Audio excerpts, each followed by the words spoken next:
The iron beast wheezed its final breath as it pulled into Riverbend Station, Montana Territory, on a bitter October morning in 1889. Steam hissed from the locomotive's belly, mixing with the dust that seemed to coat everything in this God-forsaken corner of the world. Eliza Parker pressed her face against the window, her breath fogging the glass as she searched the platform for a face she'd never seen but had imagined 1,000 times. The other passengers, rough men in worn leather and women with sun-weathered faces, had already begun gathering their belongings. Eliza remained frozen, clutching the worn photograph and letters that had brought her 2,000 miles from Boston's sooty factories to this wild frontier. "End of the line, miss," the conductor said gently, having noticed her hesitation during the 3-day journey. "This is Riverbend." Eliza smoothed her best traveling dress navy wool that now bore the dust of half a continent and lifted her chin. 27 years of factory work, of 16-hour days breathing cotton fibers, of watching her youth fade in a cramped boarding house room, had led to this moment. Thomas Blackwell's advertisement in the Boston Herald had seemed like divine providence. Respectable rancher. Age 35, seeks virtuous woman for matrimony. Montana Territory offers fresh air and honest living. She stepped onto the platform, her worn boots clicking against the wooden boards. The Montana wind hit her like a slap, carrying the scent of sage, horse manure, and something else, a wildness that Boston's narrow streets had never known. Mountains loomed in the distance, their peaks already white with early snow, while endless grassland stretched toward horizons that seemed impossibly far away. The platform was nearly empty. A few cowboys lounged against the station wall, their eyes tracking her with lazy interest. An elderly woman in widow's weeds supervised the unloading of several trunks, but nowhere did Eliza see a man matching Thomas's description, tall, dark-haired, with a rancher's honest bearing. "You must be Miss Parker." Eliza turned to find a man wearing a sheriff's star, his face kind beneath a well-trimmed mustache. He removed his hat, revealing sandy hair shot through with silver. "I'm Sheriff Mason Hayes," he said, his voice carrying an undercurrent of something Eliza couldn't quite place. Sympathy, dread. "I'm afraid I have some difficult news." The world seemed to tilt. Eliza gripped her carpetbag tighter, her knuckles white beneath her gloves. "Mr. Blackwell. Passed on 5 days ago. Miss, the fever took him quick." Hayes shifted uncomfortably. "I'm mighty sorry. I know you've come a long way." The platform, the mountains, the endless sky, everything blurred as the truth crashed over her. No husband, no home, no future. Just a stranger in a strange land with $17 to her name and nowhere to go. Did he say anything? Leave any provision? The words came out steady, though her insides felt like they'd turned to water. "His affairs weren't quite settled. Miss, there's some confusion about the ranch, debts and such. His brother Jacob's been gone these 7 years, and Thomas never did update his will proper." Hayes gestured toward the small town beyond the station. "Widow Collins runs a respectable boarding house. She'll give you a fair rate until you can make arrangements." Arrangements? As if she could simply arrange her way back to Boston, back to the factory that had already replaced her, back to a life she'd burned every bridge to escape. "Thank you, Sheriff," she managed. Hayes studied her with those kind eyes that seemed to see too much. "You've got grit, Miss, I can tell. Riverbend's a small town, but it's got good people. Don't give up just yet." He touched his hat brim and strode away, leaving Eliza alone with her carpetbag and the ruins of her dreams. The cowboys had lost interest, turning back to their lazy conversation. The widow had disappeared with her trunks. Even the train was pulling away, black smoke dissipating into the vast Montana sky. Eliza straightened her spine, a gesture learned from years of standing at factory looms despite exhaustion, and walked toward town. Riverbend stretched before her, a main street of false-fronted buildings, their paint scoured by wind and weather. The Buckhorn Saloon dominated one corner, piano music and laughter spilling from its doors despite the early hour. Across from it stood McCready's General Store, the Methodist Church, and a handful of other establishments that seemed to comprise the entire commercial district.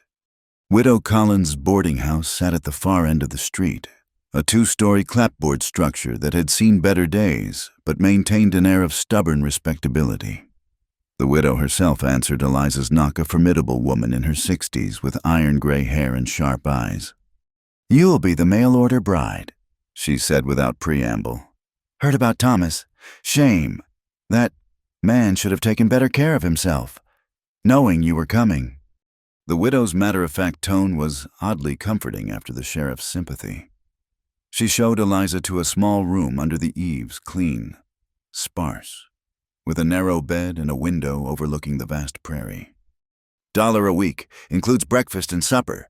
You'll need to find work quick. This ain't Boston, nobody survives on charity out here." Alone in the room, Eliza finally allowed herself to sink onto the bed. Through the thin walls, she could hear the life of the boarding house footsteps, muffled conversations, the clatter of dishes. Outside her window, the Montana landscape stretched endlessly, beautiful and terrifying in its immensity. She pulled out Thomas's letters, reading them again though she knew every word by heart.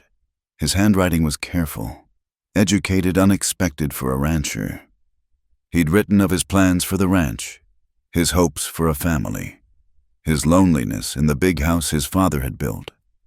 There had been a formality to his words, but also a genuine warmth that had convinced her to risk everything. Now he was dead, and she was stranded in a town where she knew no one, with barely enough money to last a month. The factory girls back in Boston would laugh at her foolishness. Eliza Parker, thinking she could be a rancher's wife, thinking she could escape. But as she watched the sun sink toward those impossible mountains, painting the grassland gold and purple, something stubborn rose in her chest. She'd survived 16-hour days in air thick with cotton dust. She'd survived her parents' deaths, her brother's abandonment, the soul-crushing sameness of factory life.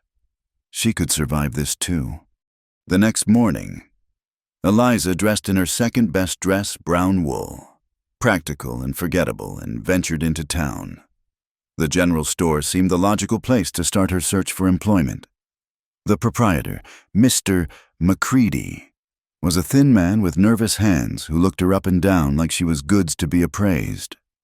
"Can't say as I need help. Miss, my wife and daughter manage well enough." His eyes lingered on her face, her figure. "Though you might try the saloon. They're always looking for hospitality." The implication was clear. Eliza kept her expression neutral, though anger burned in her chest. "Thank you for your time." She tried the hotel next, then the restaurant. The responses were the same polite refusal, tinged with varying degrees of suggestion that a woman alone had limited options in a frontier town. By noon, her feet hurt and her pride had taken a beating, but she refused to return to the boarding house defeated. She was standing outside the church, gathering courage to inquire there, when commotion erupted from the saloon. A man burst through the bat-wing doors, stumbling into the street. Another followed, fists raised. "You got no right coming back here, Blackwell," the first man shouted. "Not after what you done." Blackwell. Eliza's attention sharpened. Could this be the absent brother Sheriff Hayes had mentioned? The second man straightened slowly, and Eliza got her first clear look at him, where Thomas had been neat and careful in his photograph. This man was all rough edges, tall and lean, with dark hair that needed cutting and clothes that had seen too many miles. His face was angular, handsome in a dangerous way, with eyes the color of winter sky. "I've got every right," he said quietly, but his voice carried the kind of authority that came from facing down worse than angry townsmen. "My brother's dead. His affairs need settling." "Should have thought of that before you ran off with—" "That's enough." Sheriff Hayes appeared, moving with surprising speed for his age. "Pete, get on home. Your wife's looking for you. And you." He turned to the stranger, Jacob Blackwell. "I assume my office now." Jacob, Thomas's brother, the one who'd been gone 7 years. Eliza watched him follow the sheriff, noting the way he moved controlled, alert like a man accustomed to trouble. His eyes swept the street and paused on her for just a moment. Something flickered in his expression, curiosity, perhaps, or recognition of a fellow outsider. Then he was gone, and Eliza was left standing in the dusty street, wondering if the arrival of Jacob Blackwell would make her situation better or infinitely worse. The wind picked up, carrying the scent of coming snow, and she pulled her shawl tighter. Whatever happened, she had a feeling that Riverbend was about to become a lot more complicated. That evening at supper, the boarding house dining room buzzed with gossip. Jacob Blackwell's return was the most exciting thing to happen in months, and everyone had an opinion. "Ran off with the banker's wife," declared Miss Prudence, the schoolteacher. "Left poor Thomas to manage the ranch alone." "Heard he's been driving cattle up from Texas," countered Mr. Davidson, a surveyor who'd been boarding with Widow Collins for 2 years. "Made himself a fortune." "Fortune or not, he's got no claim to that ranch," Widow Collins said firmly. "Thomas worked it while Jacob gallivanted around playing cowboy, and now with Thomas gone and no will—" "There was to be a wife," Eliza said quietly. The table fell silent, all eyes turning to her. "I was to marry him. We'd corresponded for months." "Well," the widow said after a long pause, "that does complicate things." Eliza excused herself early, unable to bear the weight of their curiosity and pity. In her room, she stood at the window watching the lights of town flicker in the darkness. Somewhere out there, Jacob Blackwell was likely facing his own ghosts. She wondered what had driven him away 7 years ago, and what had brought him back just in time to find his brother dead and his childhood home in dispute. The West, she was learning, was full of such stories, people running from something or toward something, often both at once. She'd thought she was running toward love, toward a new life with a kind man who needed a wife. Instead, she'd run straight into a mess of family drama, legal complications, and a town that looked at unattached women like problems to be solved or opportunities to be exploited. But as she prepared for bed in her small, cold room, Eliza made a decision.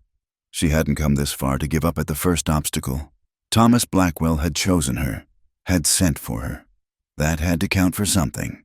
And if his brother's return stirred up old conflicts and new complications, well, she'd faced worse than disapproving townspeople and family feuds.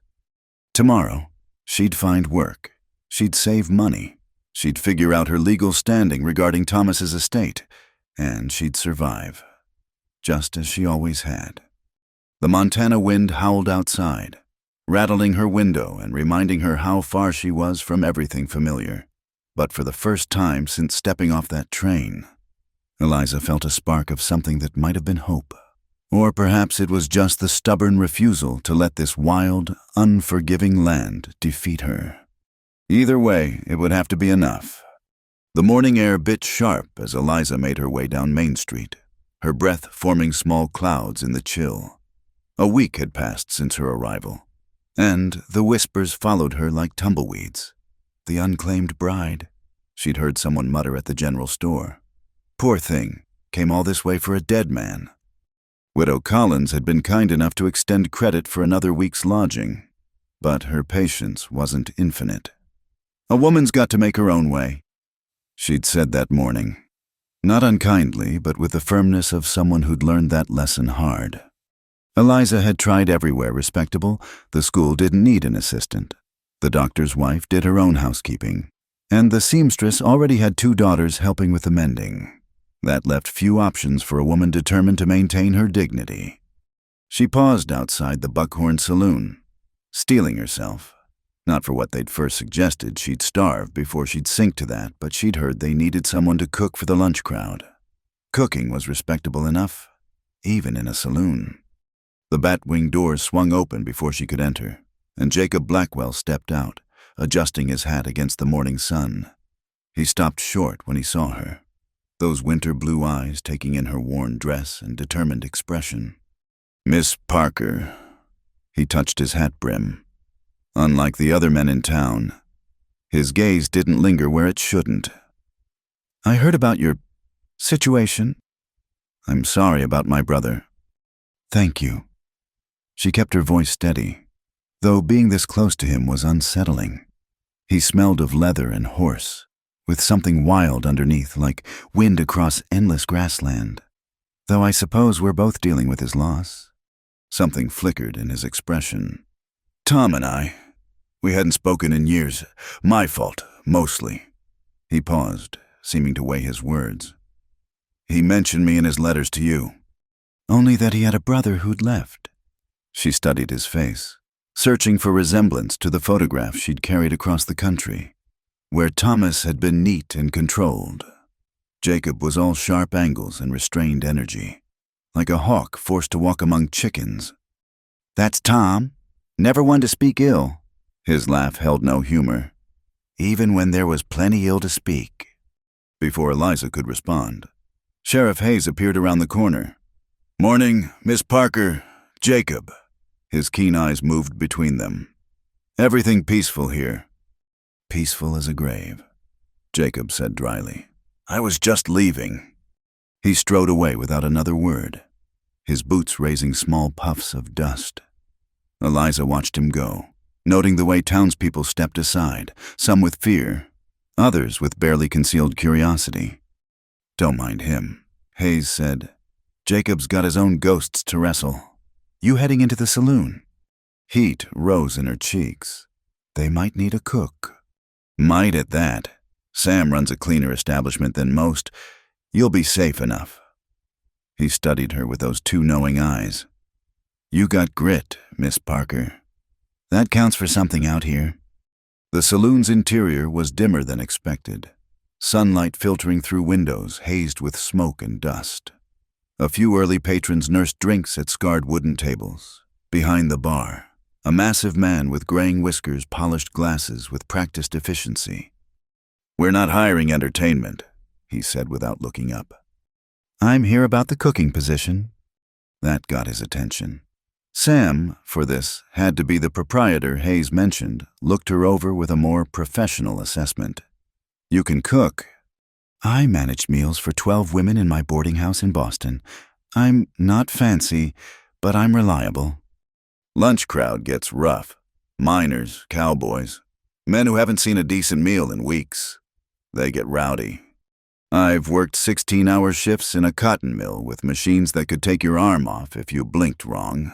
I can handle rowdy. Sam almost smiled. Pays $2 a week plus meals. You cook lunch fixings from 11 to 2.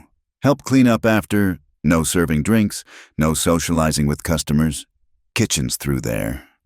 The kitchen was small but clean. Better equipped than she'd expected.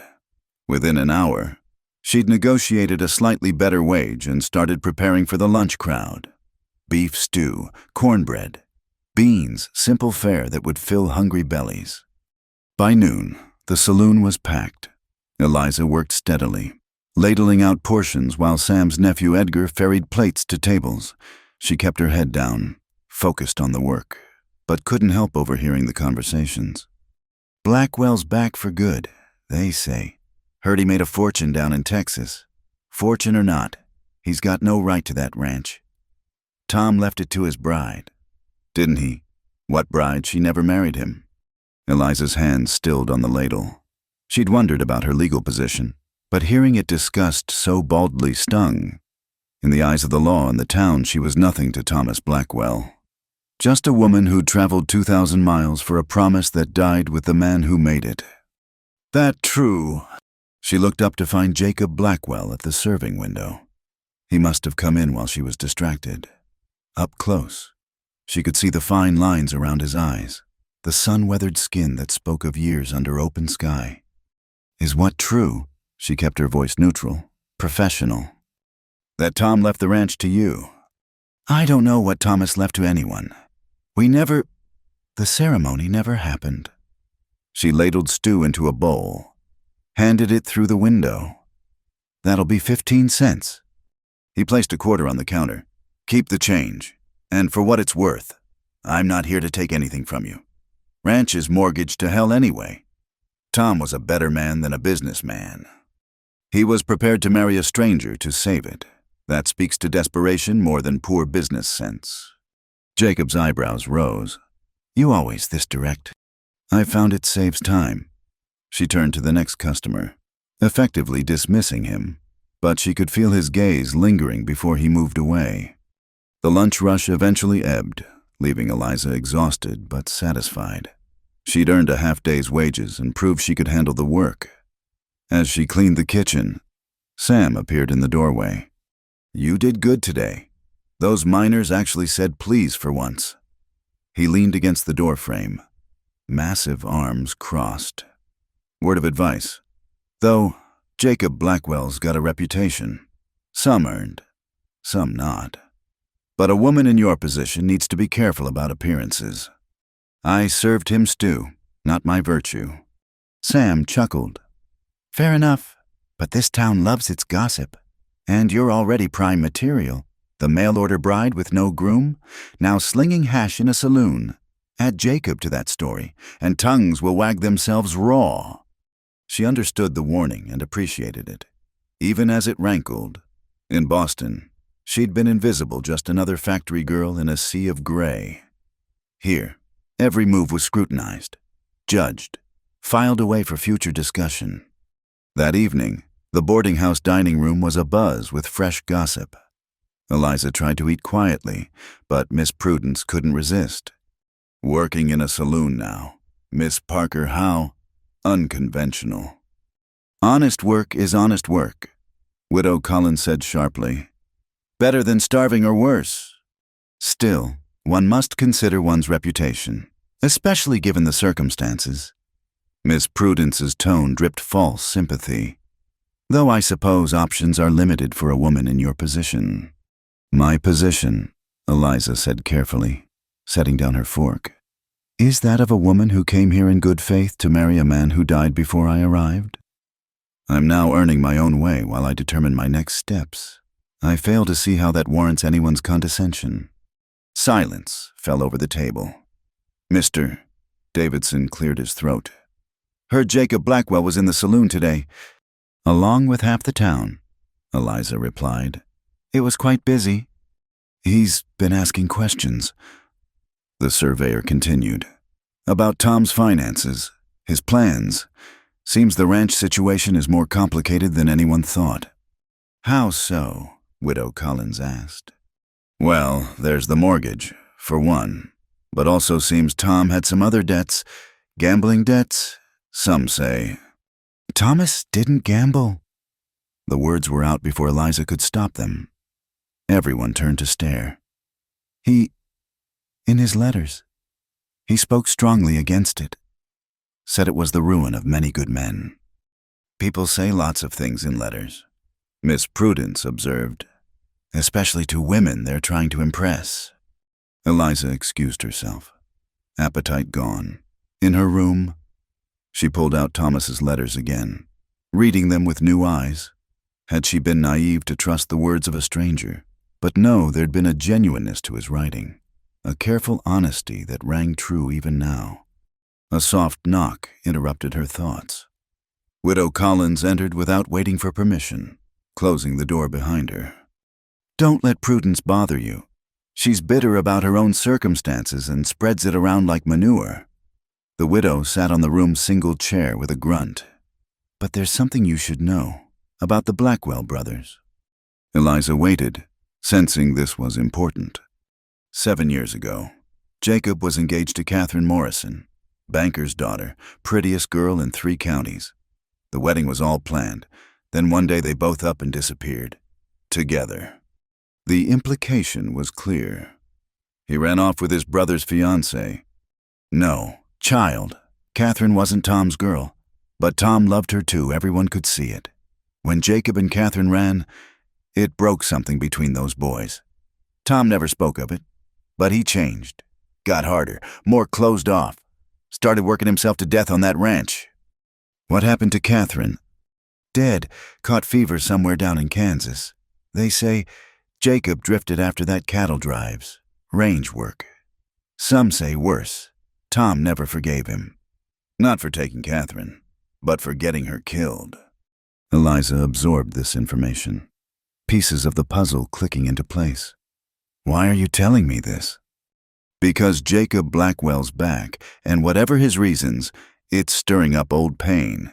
You're already caught in the middle of it, whether you meant to be or not. That ranch, those debts, they're all tied up with the past. And men nurturing old wounds can be dangerous when they collide. The widow left, and Eliza sat in the gathering darkness, processing everything she'd learned. She'd thought she was entering a simple arrangement marriage to a lonely rancher. A new life in a new land. Instead, she'd walked into a Greek tragedy of brother against brother. Old loves and older resentments. Outside, a commotion arose in the street. Eliza went to her window, peering down to see two men facing off in the lamplight. One was Jacob, his stance deceptively casual. The other was the man from that first day, Pete something. You got no right to that land. Blackwell, Tom worked it while you played outlaw. I never claimed any right to it. Jacob's voice carried clearly in the still air. But I won't see vultures pick it clean either. Vultures, you calling me? I'm calling you exactly what you are. Pete Morrison. A man who couldn't wait for my brother's body to cool before sniffing around his property. Just like your family couldn't wait to dance on Catherine's grave. Morrison? Catherine's family. The connections ran deep in this small town. Old wounds festering beneath the surface of daily life. Pete lunged, but Jacob sidestepped easily, using the man's momentum to send him sprawling in the dust. Sheriff Hayes appeared. The man had an uncanny ability to materialize when needed and separated them with a few sharp words. Eliza stepped back from the window, heart racing. She'd wanted escape from the gray monotony of factory life, and she'd certainly found it, but as she prepared for bed in her small, cold room, she wondered if she'd traded one type of danger for another. In Boston, the threats had been clear mechanical accidents, lung disease, grinding poverty. Here, the dangers were human, complicated, rooted in histories she didn't fully understand. Tomorrow, she'd work another shift at the saloon, save another few coins toward an uncertain future. She'd navigate the gossip and speculation, the careful social dancing required of a woman alone. And she'd try to understand the truth about Thomas Blackwell, the man who'd offered her a new life, then died before he could deliver it. Whatever secrets he'd kept, whatever debts he'd accumulated, they were her problem now. Not legally, perhaps, but morally. He'd chosen her, sent for her, made her promises in carefully penned letters. She owed him at least the effort to understand who he'd really been. And if that meant dealing with his complicated, dangerous brother, well, she'd handled worse than Jacob Blackwell. Or so she told herself as she finally drifted off to sleep. The Wyoming wind rattling her window like restless ghosts trying to get in. The letter arrived on a Tuesday morning, delivered by a nervous-looking clerk from the bank. Eliza was elbow deep in bread dough when Sam called her from the kitchen. "Official business," he said, eyeing the sealed envelope with suspicion. "Anything official is usually bad news." Eliza wiped her hands on her apron, took the letter with fingers that trembled slightly. The return address was Morrison Bank and Trust. Her stomach tightened as she broke the seal. "Miss Parker," she read silently. "Regarding the estate of Thomas Blackwell and certain claims that have come to our attention." "Well," Sam prompted. "They want to see me. Today at 3 o'clock. About Thomas's estate." She folded the letter carefully, mind racing. "Sam, I need—" "Go. Edgar can handle the rest of lunch prep." His gruff kindness nearly undid her composure. "And Miss Parker, don't let those Morrison vultures intimidate you. You got rights, even if they ain't clear yet." At precisely 3 o'clock, Eliza entered the bank, her best dress pressed and her chin high. The clerk led her to a wood-paneled office where 3 men waited: the bank president, Harold Morrison, a thin lawyer named Cornelius Wade, and Jacob Blackwell. Jacob's presence surprised her. He sat slightly apart from the others, his range clothes a stark contrast to their town suits. He gave her the slightest nod as she entered. "Miss Parker." Morrison didn't rise or offer her a seat. "We've asked you here to discuss certain irregularities regarding your claimed connection to the Blackwell estate." "I've claimed nothing." Eliza remained standing, refusing to be diminished. "Thomas Blackwell sent for me as his intended bride. I have his letters as proof." "Letters?" Wade's voice dripped condescension. "Unfortunately, letters do not constitute a legal contract, and as Mr. Blackwell died before any ceremony took place, you have no standing regarding his property." "Then why am I here?" Morrison and Wade exchanged glances. Jacob shifted in his chair, a movement that drew their nervous attention. "It has come to our attention," Morrison continued, "that Thomas Blackwell may have made certain promises to you, written promises regarding the ranch." Eliza's mind sharpened. They were fishing. "Thomas wrote many things about his plans for the ranch, our future life together. I fail to see how that concerns the bank." "Did he mention existing debts, prior claims on the property?" "Gentlemen," Jacob's voice cut through the room like a blade, "why don't you stop dancing and say what you mean? You want to know if Tom promised her the ranch in writing. You're worried it might supersede your claims." Morrison's face reddened. "Mr. Blackwell, you're here as a courtesy, given your family connection. I'm here because you're trying to railroad a woman who came here in good faith." Jacob stood, unfolding to his full height. "Tom owed you money. Morrison, we all know that, but picking at his bones through her won't make you any less of a carrion bird." "How dare you?" "I dare because I know exactly what kind of man you are." Jacob's voice remained deadly calm.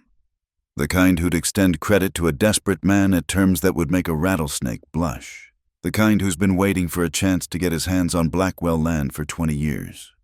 Eliza watched this exchange with growing understanding. The debt wasn't just about money, it was about old grudges, family history, the complex web of relationships in a small town. "Miss Parker," Wade tried to regain control of the meeting, "we're prepared to make you an offer. A sum of money modest but fair in exchange for any documents you possess related to Thomas Blackwell and a written statement that you have no claim on his estate." "How much?" $100. The sum was insulting, less than she'd make in a year of cooking at the saloon. But it told her something important. They were worried. If her presence truly meant nothing, they wouldn't offer anything at all. "I'll consider it," she said calmly. "Consider quickly. The offer won't stand indefinitely." Morrison's smile was all teeth. A woman alone in a frontier town. Well, situations can become difficult. "Is that a threat?" Jacob asked softly. "It's reality." Morrison met his gaze. "As you well know, Mr. Blackwell, reality can be harsh for those who don't accept it." Outside the bank, Eliza's composure finally cracked. She leaned against the building's side, taking deep breaths of cold air. Jacob appeared beside her, rolling a cigarette with practiced movements. "You did well in there." "Did I?" "They want me gone, and they're willing to pay for it." "That tells me Thomas left something they're worried about." "Tom always was one for writing things down." Jacob lit his cigarette, exhaled smoke into the afternoon air. "Kept journals, letters, accounts. Drove me crazy when we were boys." "You think he wrote something about leaving me the ranch?" "Maybe. Or maybe Morrison's just covering all possibilities. Either way, don't take their money. Not yet." She studied his profile, trying to read the angles of his face. "Why do you care if I have a claim? It affects you too." "Lady, that ranch is mortgaged 6 ways to Sunday. Whoever ends up with it is welcome to the headache."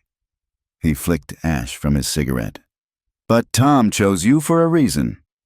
Least I can do is make sure his wishes get a fair hearing." "Even though he never forgave you." Jacob went still. "Widow Collins been talking." "It's a small town. Everyone talks." "Then you know why Tom had every right to hate me." His voice roughened. I took the one thing he wanted most in this world. Got her killed with my selfishness. The fact that I loved Catherine too didn't make it right. The raw pain in his voice surprised her. She'd expected deflection. Maybe anger. Not this honest grief. I should check Thomas's room at the ranch, she said quietly. His papers. Letters. If there's anything that clarifies his intentions. Ranch is locked up tight. Morrison made sure of that. But Jacob dropped his cigarette, ground it under his boot. Tom had another place, a line shack up in the hills where he'd go to write. Think. Might be worth checking. Could you show me? He looked at her then. Really looked at her, and she felt exposed under that winter sky gaze. Tomorrow. Dawn. Wear something you can ride in. He was gone before she could respond, leaving her standing outside the bank with more questions than answers. That evening, the boarding house was in an uproar. News of her meeting at the bank had spread, probably courtesy of Wade's clerk, and opinions flew like bullets. $100 is good money. Mister, Davidson argued. More than most see in a season. It's insulting. Widow Collins countered. They wouldn't offer anything unless they were scared of something. Or they're just trying to clear the estate, Miss Prudence suggested. Business is business. Eliza escaped to her room early, but sleep wouldn't come. She lit her lamp and spread Thomas's letters across her narrow bed, reading them again with new eyes. There, in the third letter, the ranch will be ours. My dear Eliza, I've made provisions to ensure it, regardless of what certain parties might prefer. A man must protect what he intends to pass to his children. Provisions. It was vague, but suggestive. Had Thomas hidden a will somewhere, changed documents the bank didn't know about? A soft knock interrupted her thoughts. She opened the door to find Edgar, Sam's nephew, shifting nervously in the hallway. Sorry to bother you. Sam sent me. Said to tell you there's been talk at the saloon. Some of Morrison's boys are saying things. About you. About what happens to women who don't know their place. Ice formed in her stomach. Thanks, Sam, for the warning. He also said to give you this. Edgar produced a small pistol, a derringer that would fit in a coat pocket. Said a woman alone needs protection, especially one who's got powerful men worried. After Edgar left, Eliza sat on her bed, the small gun cold in her hands. She'd come west seeking a new life, a simple existence as a rancher's wife. Instead, she found herself in the middle of a complex game involving money, land, and old family wounds. Morrison's veiled threats, Jacob's unexpected alliance. The mystery of what Thomas might have hidden it was overwhelming. But as she carefully loaded the derringer, her father had taught her to shoot rabbits back in Ohio. Before the factory consumed her life, Eliza felt something shift inside her. Fear transformed into determination. They wanted her to run, to take their insulting offer and disappear. But Thomas had chosen her, had written to her about children, about a future on the land his father had built. Whatever his secrets, whatever debts he'd carried, he'd seen something in her letters that made him believe she was worth the risk. She wouldn't dishonor that faith by running at the first sign of trouble. Dawn came cold and clear, the sky painted in shades of rose and gold. Eliza waited outside the boarding house, dressed in a borrowed riding skirt and thick coat. The derringer sat heavy in her pocket. A reminder of the stakes. Jacob appeared leading 2 horses, his own bay and a gentle-looking mare. He assessed her clothing with approval. You ride. Not in years, but I remember the basics. He helped her mount, his hands impersonal but steady at her waist.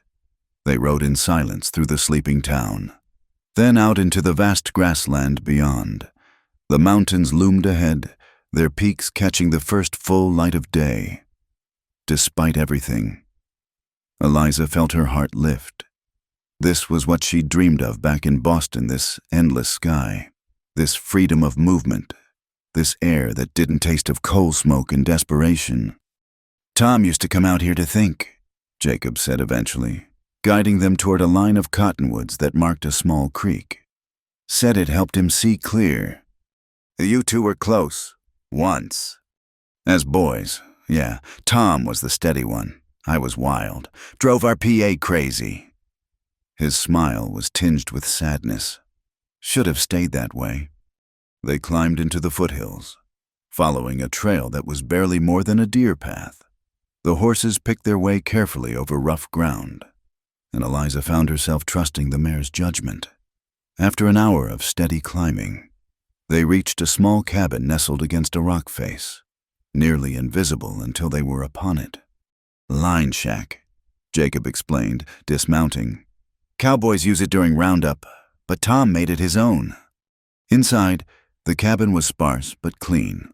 A narrow bed, a table and chair, a shelf of books, and paper stacks of them, covered in Thomas's careful handwriting. Eliza went to them eagerly while Jacob built a fire in the small stove. Journals dating back years, accounts of ranch business, philosophical musings, and her heart-quickened draft letters, some to her, versions he'd written and discarded before sending the final copies, but others. Jacob! Her voice came out strangled. You need to see this. She held out a document, hand trembling. It was dated a week before Thomas's death, written in his careful hand and signed with his full name. Last will and testament of Thomas James Blackwell, being of sound mind and body. Jacob read quickly, his expression darkening.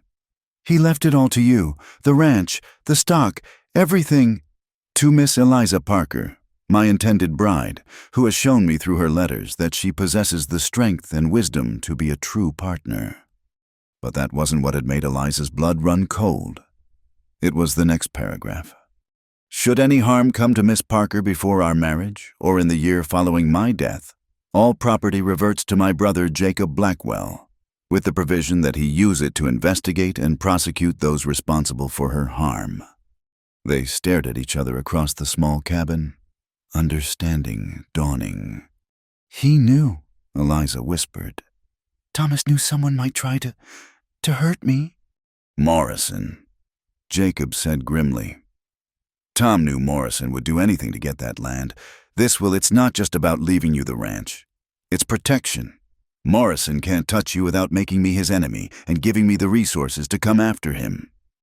But if no one knows about the will, then Morrison thinks he has a clear path, pressure you into signing away any claim, or...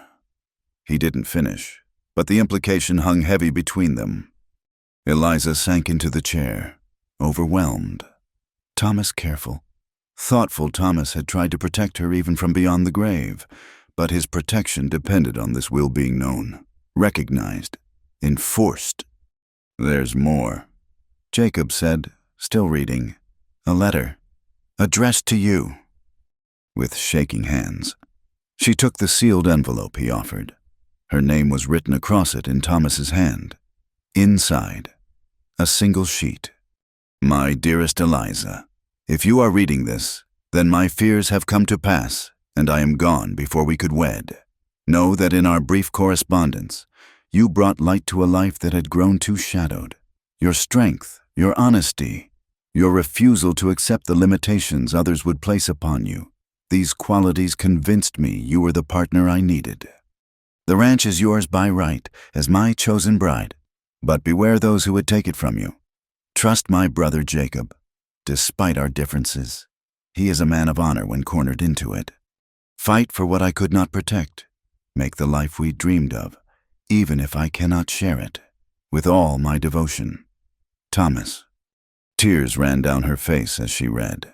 This final message from a man she'd never met, but who had seen her truly through mere letters. When she looked up, Jacob had turned away, giving her privacy for her grief. We need to get this will to Judge Carson, he said finally, before Morrison makes his next move.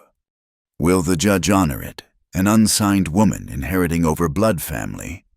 He'll honor it because I'll stand with you. Jacob faced her, and she saw Thomas's determination in his features, sharpened by years of harder living. Tom gave me a chance to make something right. I failed him and Catherine both. I won't fail you." They gathered the documents carefully, Eliza tucking them inside her coat. As they prepared to leave, she noticed something else, a small photograph on the shelf. Half hidden behind books, a woman with dark hair and laughing eyes. Catherine. "She was beautiful," Eliza said softly. "She was," Jacob's voice roughened. "Tom saw her first, loved her from the moment she came to town. But she chose me, and I was too selfish to step aside, too young and stupid to realize what it would cost. You both loved her, and that love destroyed us all." He took the photograph, studied it for a long moment, then carefully placed it back. Tom never stopped mourning her. Maybe that's why he chose a mail-order bride safer than risking his heart again. Or maybe, Eliza suggested gently, he was finally ready to try again, to build something new instead of living in the shadow of what was lost. Jacob looked at her with something like surprise, as if seeing her clearly for the first time. Maybe so. They rode back toward town as the sun climbed higher, the documents that would change everything tucked safe against Eliza's heart. She thought of Thomas, writing alone in that mountain cabin, planning for a future he wouldn't see, of Jacob, carrying 7 years of guilt and grief, of herself. No longer the frightened factory girl, but a woman with land to claim and enemies to face. The game had changed. She was no longer a pawn but a player, with allies she hadn't expected and weapons she was only beginning to understand. Morrison and his threats, the town's gossip, the uncertain future, none of it seemed as daunting as it had yesterday. As they neared the outskirts of town, Jacob spoke again. "This isn't over. Morrison won't accept the will easily. He'll fight dirty." "Then we'll fight dirtier," Eliza replied, surprising herself with the steel in her voice. Jacob's rare smile transformed his face, and for a moment she glimpsed the younger man he'd been, before loss and guilt carved those lines around his eyes. "I'm beginning to see why Tom chose you, Miss Parker." "Eliza," she corrected. "If we're going to war together, we might as well use first names." "Eliza." He tested the name, nodded. "Welcome to the real Montana. It's wilder than anything those dime novels back east describe." As they rode into town, Eliza felt the weight of the derringer in one pocket and the will in another, protection and promise, both given by Blackwell men who'd seen something in her worth defending. Whatever came next, she was ready for it. The Wild West had tried to break her, but like the grass that bent before fierce winds only to spring back stronger, she would not just survive, but thrive. Thomas had given her the legal grounds. Jacob had offered his protection. And she had 27 years of endurance built in factories and forged in disappointment. Morrison Bank and Trust was about to learn what kind of woman they'd threatened. And Riverbend was about to discover that sometimes the most dangerous creature in the territory wasn't a gunslinger or an outlaw, but a woman with nothing left to lose and everything to fight for. The storm arrived 3 days after Judge Carson validated Thomas's will, as if nature itself had decided to test their resolve. Dark clouds rolled down from the mountains like an advancing army, bringing winds that howled through Riverbend streets and temperature that plummeted with shocking speed. Eliza stood at the boarding house window, watching the first fat snowflakes fall. The judge's decision had sent shockwaves through town. A mail-order bride inheriting over blood family was almost unheard of. Morrison had left the courthouse purple-faced with rage, while his lawyer, Wade, muttered about appeals and irregularities.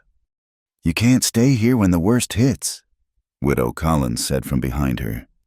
"These storms can trap folks for weeks. You got supplies at the ranch?"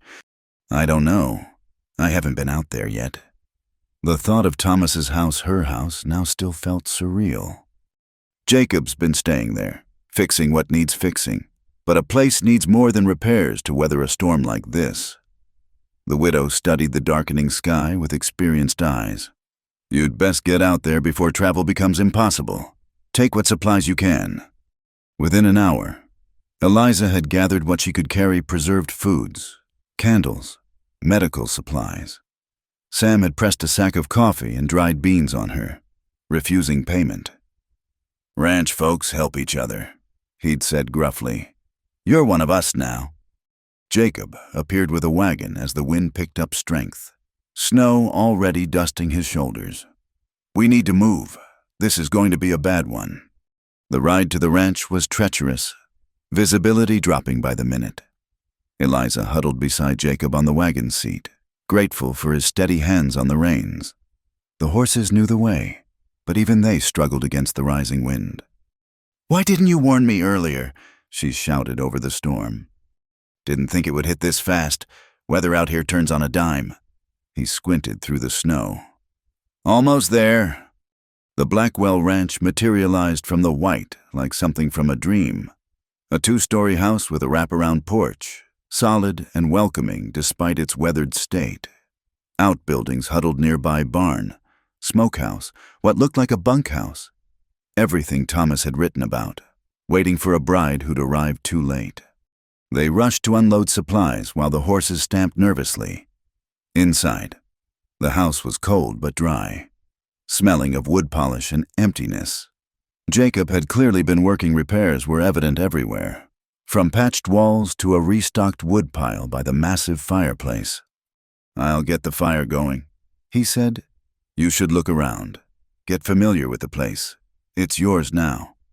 Eliza wandered through rooms that felt heavy with absence. Thomas's personality was everywhere in the carefully arranged books. The neat desk with its fountain pen still in place. The kitchen with its precisely labeled spice jars. This was a man who'd craved order, control, predictability. No wonder he'd sought a bride through letters rather than chance. Upstairs, she found the room he'd prepared for her. A 4-poster bed with a quilted coverlet. A wardrobe waiting for dresses she didn't own. A small writing desk by the window. On it sat a vase with dried wildflowers and a note: "For Eliza, may this room be your sanctuary."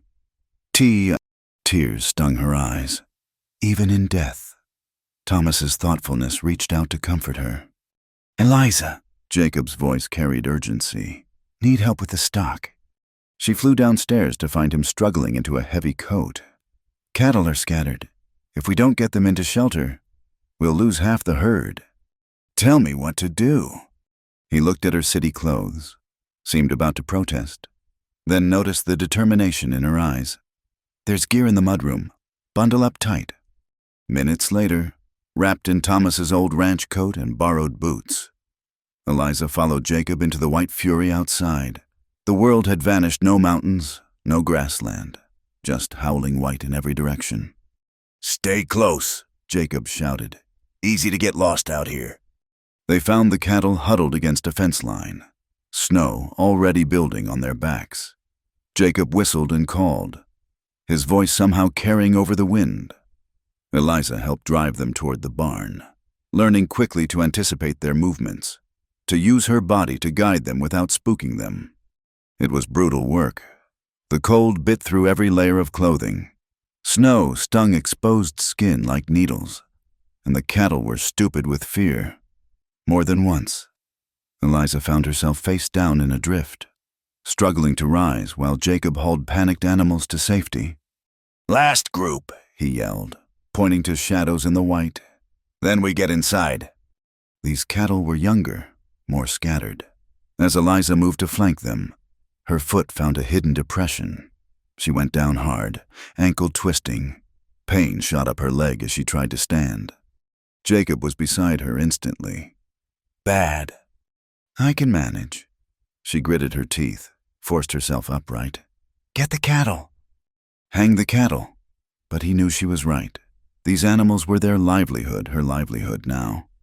He helped her to the fence, made sure she could stand, then went after the remaining stock. By the time they stumbled into the barn's relative warmth, Eliza could barely feel her feet. The cattle milled nervously in their stalls, safe but agitated. Jacob latched the doors securely, then turned to her. "Let me see that ankle." "It's fine." Like hell it is. You're white as snow and shaking like a leaf. Without ceremony, he scooped her up, carrying her through the connecting door into the house. I can walk. Sure you can. That's why you're leaving bloody prints in the snow. He deposited her by the now roaring fire, knelt to unlace her boot. This is going to hurt. It did. Eliza bit back a cry as he eased the boot off, revealing an ankle already purple and swelling. Not broken, but badly sprained. His hands were gentle as he examined the injury. You need ice, which we've got plenty of, and rest. The animals are fine. You did good out there. Better than good. He fetched snow in a cloth, wrapped it around her ankle. Most women would have run screaming back to the house. Most women haven't worked 16-hour factory shifts. She winced as the cold hit inflamed tissue. Though I admit the cotton looms never tried to trample me. He smiled, a real smile that transformed his weathered features. Tom would have been proud. You've got true grit. As he tended her injury with surprising skill, Eliza studied him, this close. She could see past the hardness to something else, a loneliness that matched her own, a grief that had shaped him as surely as loss had shaped her. Why did you really come back? She asked softly. His hands stilled on the bandage he was wrapping.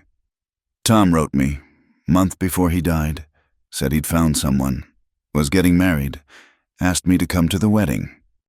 But you didn't. Got the letter too late, by the time I reached Montana. He tied off the bandage, sat back on his heels. I failed him again. Story of my life where Tom was concerned. You're here now. For all the good it does.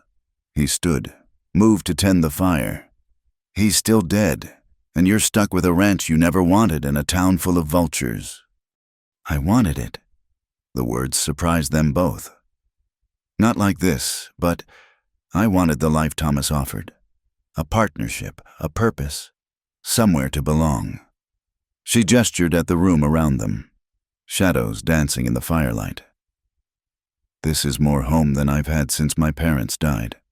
Outside, the storm intensified. Wind screamed around the corners of the house. Snow hissed against windows. The old timbers creaked but held, testament to solid construction. We're stuck here, Jacob observed unnecessarily. Could be days before this blows out. The propriety of the situation, an unmarried woman alone with a man, flickered through Eliza's mind and was dismissed. Propriety was a luxury for people who didn't have cattle to save and survival to manage. Then we'd better check our supplies, she said practically.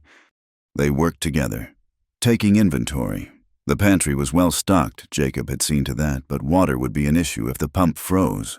Firewood was plentiful, lamp oil adequate. The house had been built to withstand Montana winters, with thick walls and strategic design. As evening fell, though the howling white outside made time meaningless, they prepared a simple meal. Eliza hobbled around the kitchen on her wrapped ankle, refusing to be waited on. Jacob made no protest, seeming to understand her need to be useful. They ate by the fire, listening to the storm rage. The enforced intimacy was strange but not uncomfortable. Perhaps because they were both outcasts in their own way, she the stranger who'd inherited what others coveted, he the prodigal who'd returned too late. Tell me about Thomas, she said eventually. Not the tragedy. Tell me about when you were boys. Jacob leaned back, eyes distant. Tom was always the responsible one.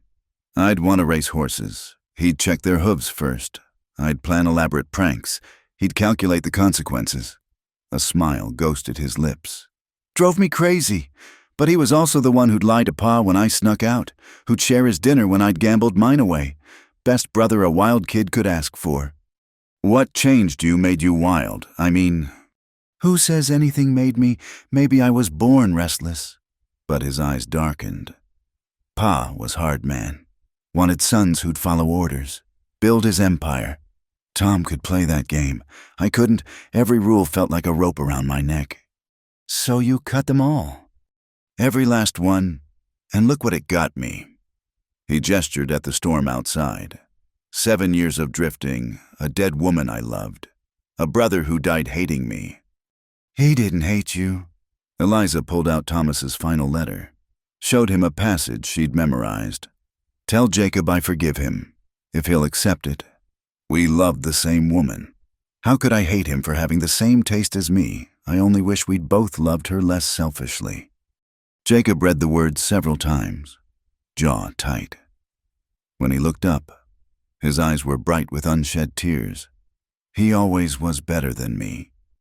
Different than you, Eliza corrected. Not better, just different. They sat in companionable silence while the storm raged. The fire crackled, casting dancing shadows. Despite everything, the danger outside, the uncertainty of their situation, the impropriety of their isolation, Eliza felt oddly at peace. This was what she'd imagined when she'd answered Thomas's advertisement, quiet evenings by a fire, partnership against the elements, someone to share the load. That it was his brother beside her instead of Thomas himself seemed less important than the fact that she wasn't facing this alone. I should check the barn, Jacob said eventually. Make sure the doors are holding. In this, the wind chose that moment to rattle the windows violently. If those doors fail, we lose everything. He was already reaching for his coat. Then I'm coming with you. With that ankle, not a chance. You just said we could lose everything. It's my everything now. She stood, testing her weight. The pain was manageable. I won't be dead weight, Jacob. Not ever. He studied her for a long moment, then nodded. Tom sure knew how to pick 'em. All right, but we rope ourselves together. People have died 10 feet from their own doors in storms like this. They ventured out tethered like mountain climbers. Jacob leading. The world was pure fury wind that tried to tear them apart, snow that blinded, cold that burned. The barn was only 50 yards away, but might have been miles. Blessedly, the doors held firm. They checked the animals quickly, all safe. If nervous, then fought their way back. By the time they stumbled through the kitchen door, Eliza was shaking with exhaustion and cold. Bath, Jacob ordered. Hot as you can stand. I'll stoke the fire. She didn't argue. In the small bathroom luxury by frontier standards, she heated water and sank into the copper tub, feeling life return to frozen limbs. Through the walls, she could hear Jacob moving around, adding wood to fires, checking windows, taking care of things, taking care of her. When she emerged, dressed in a borrowed robe of Thomas's, her spare clothes were still at the boarding house. She found he'd laid out a makeshift bed by the fireplace. Your ankle needs elevation, he explained, not meeting her eyes. I'll take the chair. Jacob. She waited until he looked at her. There's a perfectly good sofa. We're both adults, and we're both exhausted. Let's not make this harder than necessary. He nodded slowly. Practical. I like that about you. As they settled for the night, her on the makeshift bed with her ankle propped. Him on the sofa, the storm seemed to ease slightly. Or perhaps the house just felt stronger with 2 people in it. Eliza, his voice came soft through the darkness. Thank you for showing me Tom's letter, for not hating me on sight. Why would I hate you? Because if I'd stayed, maybe Tom would still be alive. Maybe none of this would have happened. She considered this. Or maybe it would have happened differently. Maybe worse. We can't know. Jacob, we can only deal with what is. Spoken like a true ranch woman. In the darkness, warmed by fire and unexpectedly comforted by his presence, Eliza smiled. I'm learning. The storm would rage for 2 more days. In that time, they would work side by side, learn each other's rhythms, build the kind of partnership born of necessity and mutual respect. They would share meals and stories, comfortable silences and sudden laughter. And on the second night, when Eliza's nightmare about being lost in the white woke her gasping, Jacob would leave the sofa to sit beside her, offering quiet reassurance until she slept again. She would wake to find he'd covered her with Thomas's quilt, the one meant for a marriage bed that would never be used as intended. But for now, they simply existed in the bubble of warmth and safety while winter tried to devour the world outside. Two damaged souls brought together by loss, learning that sometimes the family you find is stronger than the one you're born to. In the flickering firelight, with the storm as witness, something new was being forged. Not the life Eliza had expected when she'd boarded that train in Boston, but perhaps, just perhaps, something better, something real, something worth fighting Morrison and all his threats to preserve. The Wild West had thrown its worst at them, and they'd survived. Together. The morning after the storm broke revealed a world transformed. Snow lay 3 feet deep across the ranch, sculpted into fantastic drifts by the wind. The mountains stood sharp against a sky so blue it hurt to look at, and the air was crystal clear, painful to breathe. Eliza stood on the porch, wrapped in Thomas's old coat, watching Jacob dig a path to the barn. Her ankle throbbed, but held her weight. 3 days of enforced proximity had changed something between them. Not attraction exactly, but understanding. She'd seen him fight exhaustion to tend the animals, watched his hands gentle a panicked calf, heard him speak of Thomas with raw grief when he thought she was sleeping. "Path's clear," he called, breath pluming in the cold air. "Stock made it through fine." They worked together through the morning, a rhythm established during the storm continuing naturally. Jacob handled the heavy work while Eliza managed what she could with her injured ankle, feeding chickens, gathering eggs, checking supplies. Neither spoke of when he would leave, though they both knew the conversation was coming. It arrived with Sheriff Hayes, who appeared just after noon on horseback, his mount struggling through the drifts. "Glad to see you both weathered the storm," he said, accepting the coffee Eliza offered gratefully. "Though I'll wager tongues are wagging in town about you two being out here alone." "Let them wag," Eliza said firmly. "We were saving cattle, not compromising my virtue." Hayes chuckled. "That's the spirit. Though you might want to know Morrison's been busy. He's called a town meeting for tomorrow. Says there are concerns about the Blackwell estate that need addressing." Jacob's expression darkened. "What concerns?" "The usual nonsense. Claims the will was forged. That Miss Parker here exerted undue influence." Hayes snorted.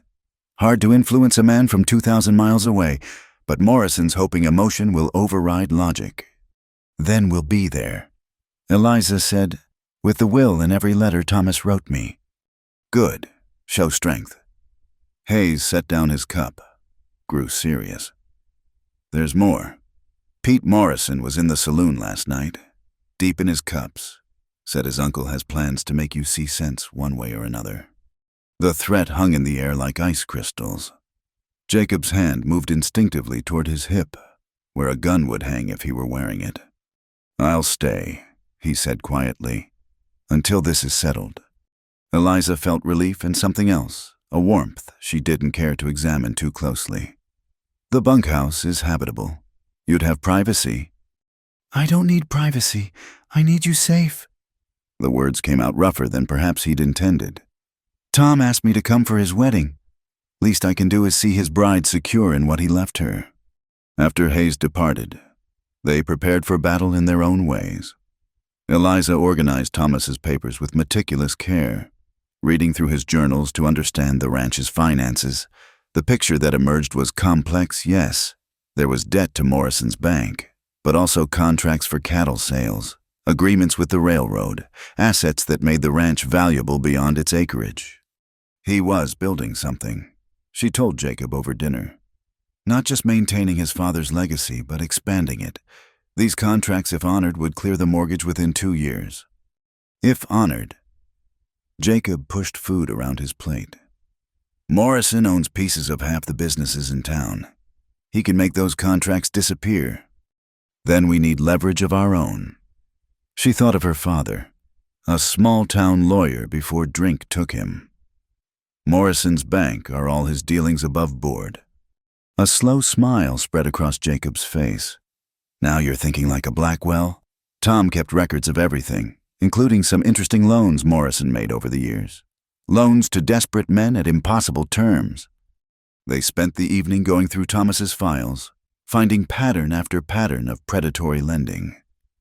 It wasn't enough to bring Morrison down, but it might be enough to make him hesitate. "You're different than I expected," Jacob said as they worked. "Tom's letters made you sound softer." I was softer in my letters. It felt safe to be gentle on paper. She aligned another stack of documents. The real world hasn't much use for soft women. Tom would have protected that softness. Maybe, or maybe he would have discovered what you have, that I'm better as a partner than a possession. Jacob looked at her sharply. "Is that what you think, that Tom wanted a possession?" I think Thomas wanted what his father had: a traditional wife, a traditional life, order and predictability. She met his gaze steadily, but he chose a factory girl with calloused hands and her own opinions. Perhaps he wanted more than he admitted, even to himself. The next morning dawned bright and cold. Eliza dressed carefully in her best remaining dress, pinned her hair severely back. Looking in Thomas's mirror, she saw not the frightened girl who'd stepped off the train weeks ago, but a woman with steel in her spine. "You clean up nice," Jacob said from the doorway. He'd shaved, trimmed his hair, put on what must be his best clothes.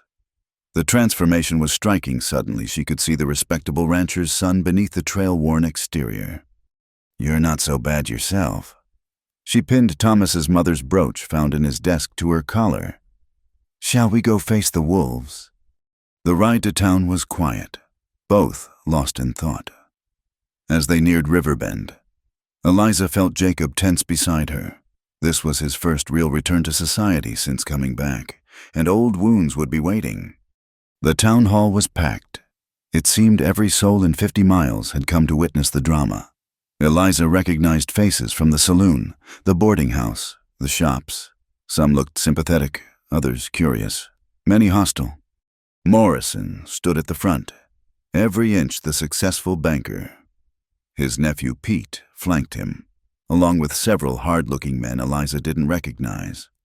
"Ah, Miss Parker." Morrison's voice oozed false concern. "And Mr. Blackwell, how good of you to come." "Wouldn't miss it," Jacob drawled, escorting Eliza to a bench near the front. His hand at her back was steady, comforting. Sheriff Hayes called for order. "This is an informal hearing. Folks, Mr. Morrison has raised concerns about the Blackwell estate. Miss Parker, as the beneficiary of Thomas Blackwell's will, has the right to respond." Morrison rose, all righteous indignation. "Ladies and gentlemen, we're here to discuss a travesty. A woman no one knew, who never even met Thomas Blackwell, claims to inherit his entire estate, an estate built by his father, maintained by his family, tied to this community for 30 years. Murmurs rippled through the crowd. Morrison was hitting all the right notes: tradition, community, family values.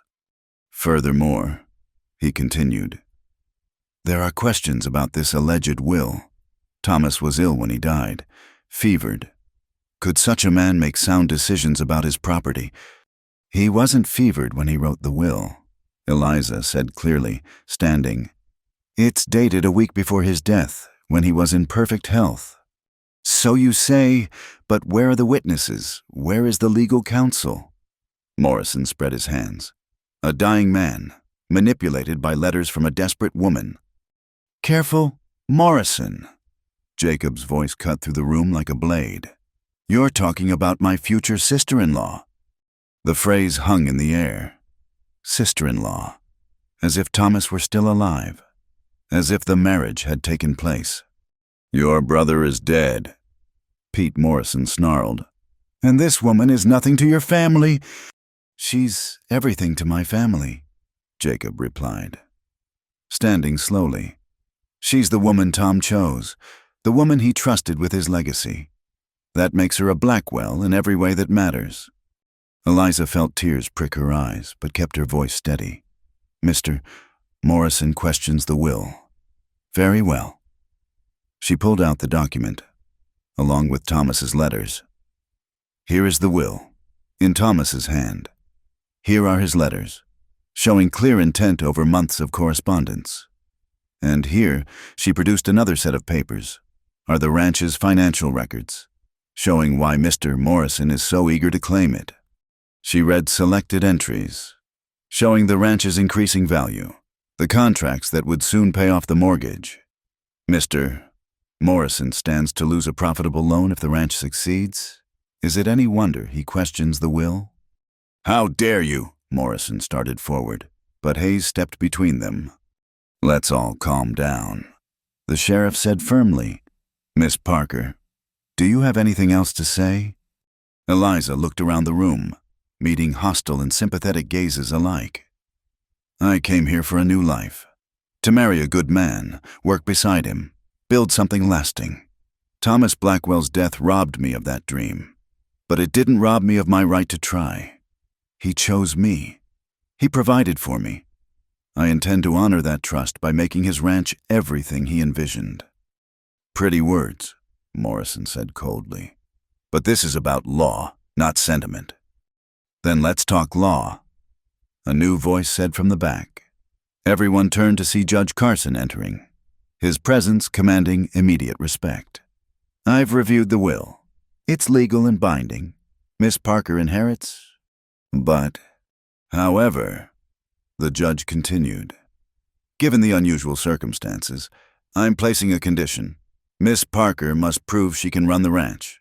6 months. If the ranch fails or she abandons it, the estate reverts to the nearest blood relative. He looked at Jacob. That would be you, Mr. Blackwell. Jacob stepped forward. I decline any claim.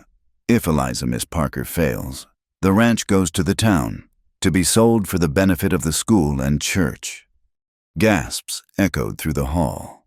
He'd just removed Morrison's last hope of easy acquisition. You can't, Morrison spluttered. I just did. Jacob faced the crowd. My brother chose this woman. I'll stand by his choice. Anyone who threatens Miss Parker threatens me. And unlike my brother, I've spent 7 years learning to handle threats. The menace in his voice was unmistakable. Several of Morrison's hired men shifted uncomfortably. Judge Carson nodded. 6 months, then. Court is adjourned. As people filed out, arguing among themselves, Morrison approached Eliza. You think you've won, but you're just a woman alone. Accidents happen on ranches. Stock dies. Barns burn. Is that a threat? Hayes asked mildly, having appeared at Eliza's shoulder. It's reality, Morrison replied, but his eyes never left Eliza's face. 6 months is a long time. After he left, Eliza found herself shaking not with fear but with anger. How dare he threaten what Thomas had built, what she was trying to preserve? You all right? Jacob asked quietly. I'm furious. Good. Angry is better than scared. He paused. That was brave. What you did, Tom would have been proud. Tom would have handled it with more diplomacy. Maybe, but your way was more effective. A ghost of a smile crossed his face. Sister-in-law. He touched her cheeks. You didn't have to say that. Yes, I did. This town needs to know you're not alone, that you have family, even if it's just me. The word family settled warm in her chest.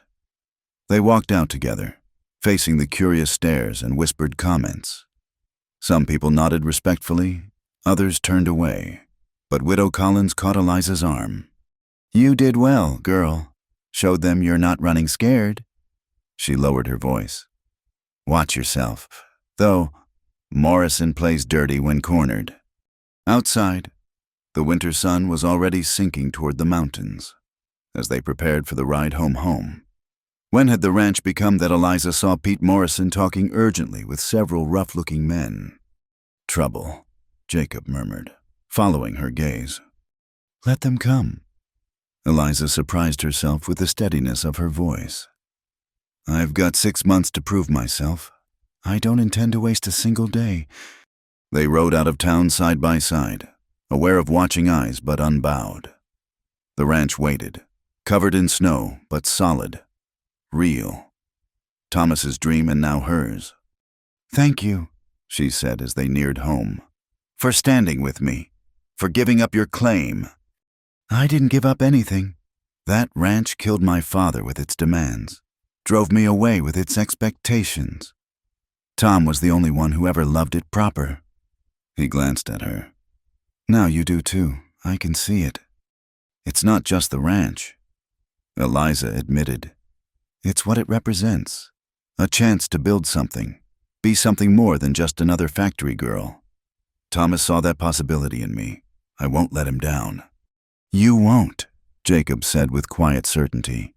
"You've got too much fight in you to fail." As they reached the ranch, the setting sun turned the snow to gold and rose.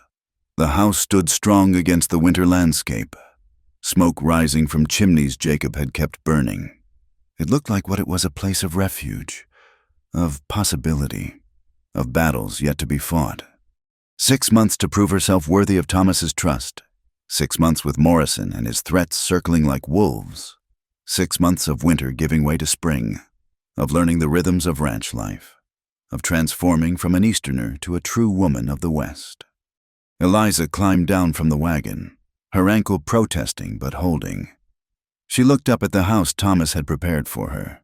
Then at the man beside her, not the husband she'd expected, but an ally she hadn't dared hope for.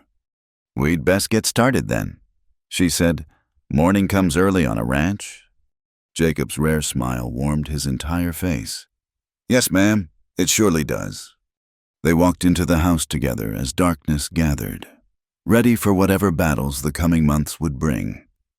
The Wild West had tested them with storms and threats, loss and conflict, but they were still standing, still fighting. And in the flickering lamplight of Thomas's kitchen, Eliza's kitchen, now hope felt not just possible but inevitable. The first sign of trouble came 3 weeks after the town meeting. Eliza woke to the acrid smell of smoke and Jacob's urgent shout from the yard. She flew from bed, grabbed Thomas's coat, and rushed outside to find the hay barn ablaze, flames licking hungrily at the winter sky. The horses. Jacob was already running toward the structure. Without hesitation, Eliza followed, the heat hitting her like a physical wall. Together they worked to free the panicked animals, dodging flailing hooves and falling timber. Eliza's nightgown caught fire at the hem. She beat it out with her bare hands and kept moving. By the time they'd saved what stock they could, the barn was beyond saving. They stood in the yard, soot-covered and breathing hard, watching their winter feed supply turn to ash. Half the horses had survived, but 2 good mares were lost, and without hay, keeping the cattle fed would be near impossible. "Morrison," Jacob said flatly. "We can't prove it." Eliza's voice was raw from smoke. "Sheriff Hayes will need evidence." "Evidence?" Jacob laughed bitterly. "You think men like Morrison leave evidence?" As if summoned by his name, Pete Morrison appeared at dawn with 3 companions, their horses fresh despite the early hour. They sat their mounts just outside the gate, surveying the damage with satisfaction barely concealed. "Heard you had some trouble," Pete called out. "Shame about the barn. These old buildings, they're fire traps. A single spark." He shrugged elaborately. "Get off my land," Eliza said quietly. "Your land?" Pete's smile was ugly. "For now, maybe. But winter's long. Miss Parker, lots can happen to a woman trying to run a ranch alone." "She's not alone." Jacob stepped beside her, and Eliza noticed his hand rested on his gun. "And you're trespassing." "Just being neighborly. My uncle wanted me to remind you his offer still stands. $100. And you can leave all this difficulty behind." "Tell your uncle," Eliza said clearly, "that I'll burn the whole ranch to the ground myself before I sell to him." Pete's face darkened. "Careful what you wish for, woman." He wheeled his horse around, his companions following. Over his shoulder, he added, "Wouldn't want any more accidents." After they left, Eliza and Jacob surveyed the damage in full daylight, It was worse than the darkness had suggested. Not just the barn, but the fence lines had been cut in several places, allowing cattle to scatter. Equipment had been destroyed. Water troughs overturned. They were busy while we fought the fire. Jacob said grimly, "This was planned." Eliza felt rage rise in her throat like bile. "Then we plan better." They spent the day in salvage and strategy. Jacob rode out to recover scattered cattle while Eliza inventoried their remaining supplies. The loss of the hay was critical. They'd need to buy feed, and Morrison controlled most of the supply contracts in the county. But Eliza had learned more than factory work in her years of poverty. She'd learned to squeeze every penny, find alternatives, make do with less. By evening, she had a plan. The Kendall Ranch, 20 miles north. She told Jacob over a dinner of beans and preserved meat. "Thomas has notes about buying hay from them last winter when his ran low. They're not in Morrison's pocket. It's a long haul in winter. Dangerous if the weather turns." "Everything's dangerous now." She pushed her plate away, appetite gone. "Jacob, I need to know. Are you in this, really in it? Because if Morrison escalates—" "I'm in it." His voice was flat, final. "Pete Morrison just threatened you in front of witnesses. Where I come from, that's a declaration of war. Where you came from, I thought you grew up here." A shadow crossed his face. "I did, but the last 7 years, I wasn't always driving cattle. Eliza, sometimes when a man loses everything, he finds himself in dark places, doing dark work." She studied him in the lamplight, seeing new angles in his face. Gunfighting. Among other things, nothing I'm proud of. He met her eyes steadily. "But skills that might prove useful now. I won't have killing on my conscience, not for a ranch. And I won't watch another woman I care about die because I failed to protect her." The words hung between them, heavy with implication. Another woman I care about. Eliza felt heat rise in her cheeks but pushed the feeling aside. This wasn't the time for whatever this was becoming. "Then we protect each other," she said firmly, "and we do it smart." Over the next days, they transformed the ranch into a fortress. Jacob taught Eliza to shoot properly, not just the Derringer, but a rifle, a shotgun. She practiced until her shoulder was purple from the recoil, until she could hit a target at 50 yards. "You're a natural," he said, watching her knock cans off a fence post. "Steady hands, steady nerves." "Years of threading needles in bad light while exhausted," she replied, reloading smoothly. "This is easier." They hired 2 handsmen Jacob knew from his wandering years, cowboys with reputations that made Morrison's thugs think twice. Chuck Dawson was a former cavalry sergeant, grizzled and unflappable. Miguel Santos had fled trouble in Texas but was loyal to those who treated him fair. "Ma'am," Chuck said when he arrived, "Jake says you're expecting trouble. Just want you to know, I've got no love for bullies or them that prey on women. You'll have no trouble from me, and I'll see you have no trouble from others." With 4 sets of eyes and guns, the ranch felt safer, but Morrison wasn't done. The next attack came subtly. Suddenly, no merchant in town would extend Eliza credit. The feed store claimed to be out of grain. The blacksmith was too busy to repair their equipment. "He's squeezing us out," Jacob said after another fruitless trip to town. "Trying to starve us slow." But Eliza had faced starvation before. "Then we go around him." She wrote letters to suppliers in Denver. Using Thomas's contracts as reference, she negotiated with neighboring ranches, trading future beef for current hay. She even swallowed her pride and took a loan from Sam at the saloon, not Morrison's bank. "You're tougher than Rawhide," Sam said, counting out the bills. "But Morrison's got deep pockets and a mean streak. You sure you want this fight?" "He started it when he threatened me. I'm just finishing it." Widow Collins proved an unexpected ally, organizing the church women to help where they could. They brought preserved food, mended clothes, and more importantly, information. "Morrison's struggling," the widow reported one afternoon. "Your refusing to fold has others thinking twice about his loans, The Hendersons are talking about taking their banking to Millerville. Good. Eliza was learning to take satisfaction in small victories. Let him feel pressure for once. But pressure made Morrison desperate. The next escalation came on a moonless night. Eliza woke to Miguel's shout and the sound of breaking glass. Fire bottles, oil-soaked rags, and whiskey bottles came arcing through windows. This time they were ready. Chuck and Miguel were already returning fire, driving off the attackers. Jacob appeared with a bucket brigade organized. Eliza found herself shooting out a window, her rifle steady despite the chaos. One attacker went down, clutching his shoulder.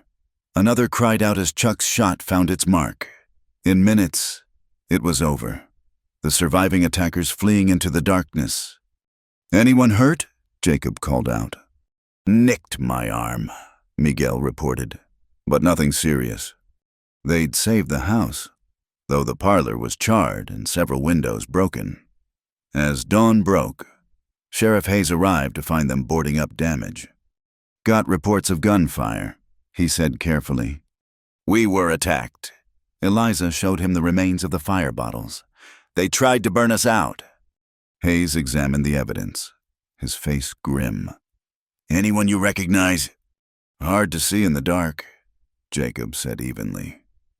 Though one of them might need medical attention. Shoulder wound. I'll check with the doc. Hayes looked between them. You know I need more than suspicions to act against Morrison. We know, Eliza said tiredly. But thank you for coming. After Hayes left, they sat on the porch, exhausted but victorious. The ranch had held, they had held. He'll come at us another way now, Jacob observed. He can't afford to keep losing men. Let him come. Eliza surprised herself with the steel in her voice. I've worked too hard to give up now. You've changed, Jacob said quietly. When you first arrived, you were soft, frightened. Hopeful, innocent, maybe. He turned to look at her, and something in his expression made her breath catch. I'm sorry this place has hardened you. I'm not. She met his gaze steadily. The woman who stepped off that train couldn't have survived this. Thomas saw something in my letters, some strength I didn't know I had. This place didn't harden me, it revealed me. Tom always was good at seeing people's truth. Jacob's voice roughened. I think he would have loved who you've become. And you? The question slipped out before Eliza could stop it. What do you think?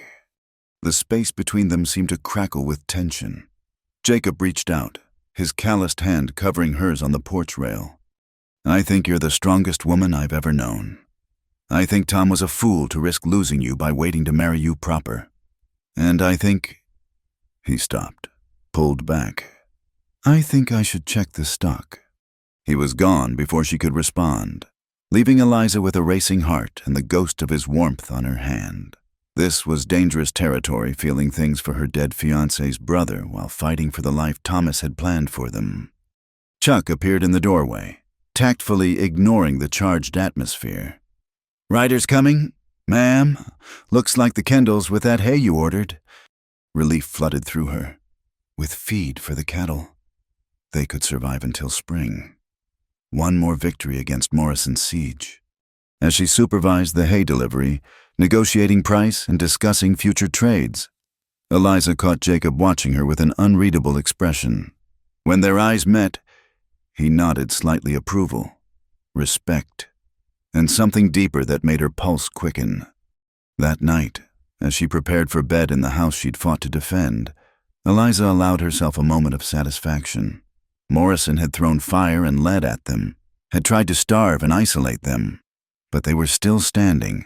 More than standing, they were fighting back.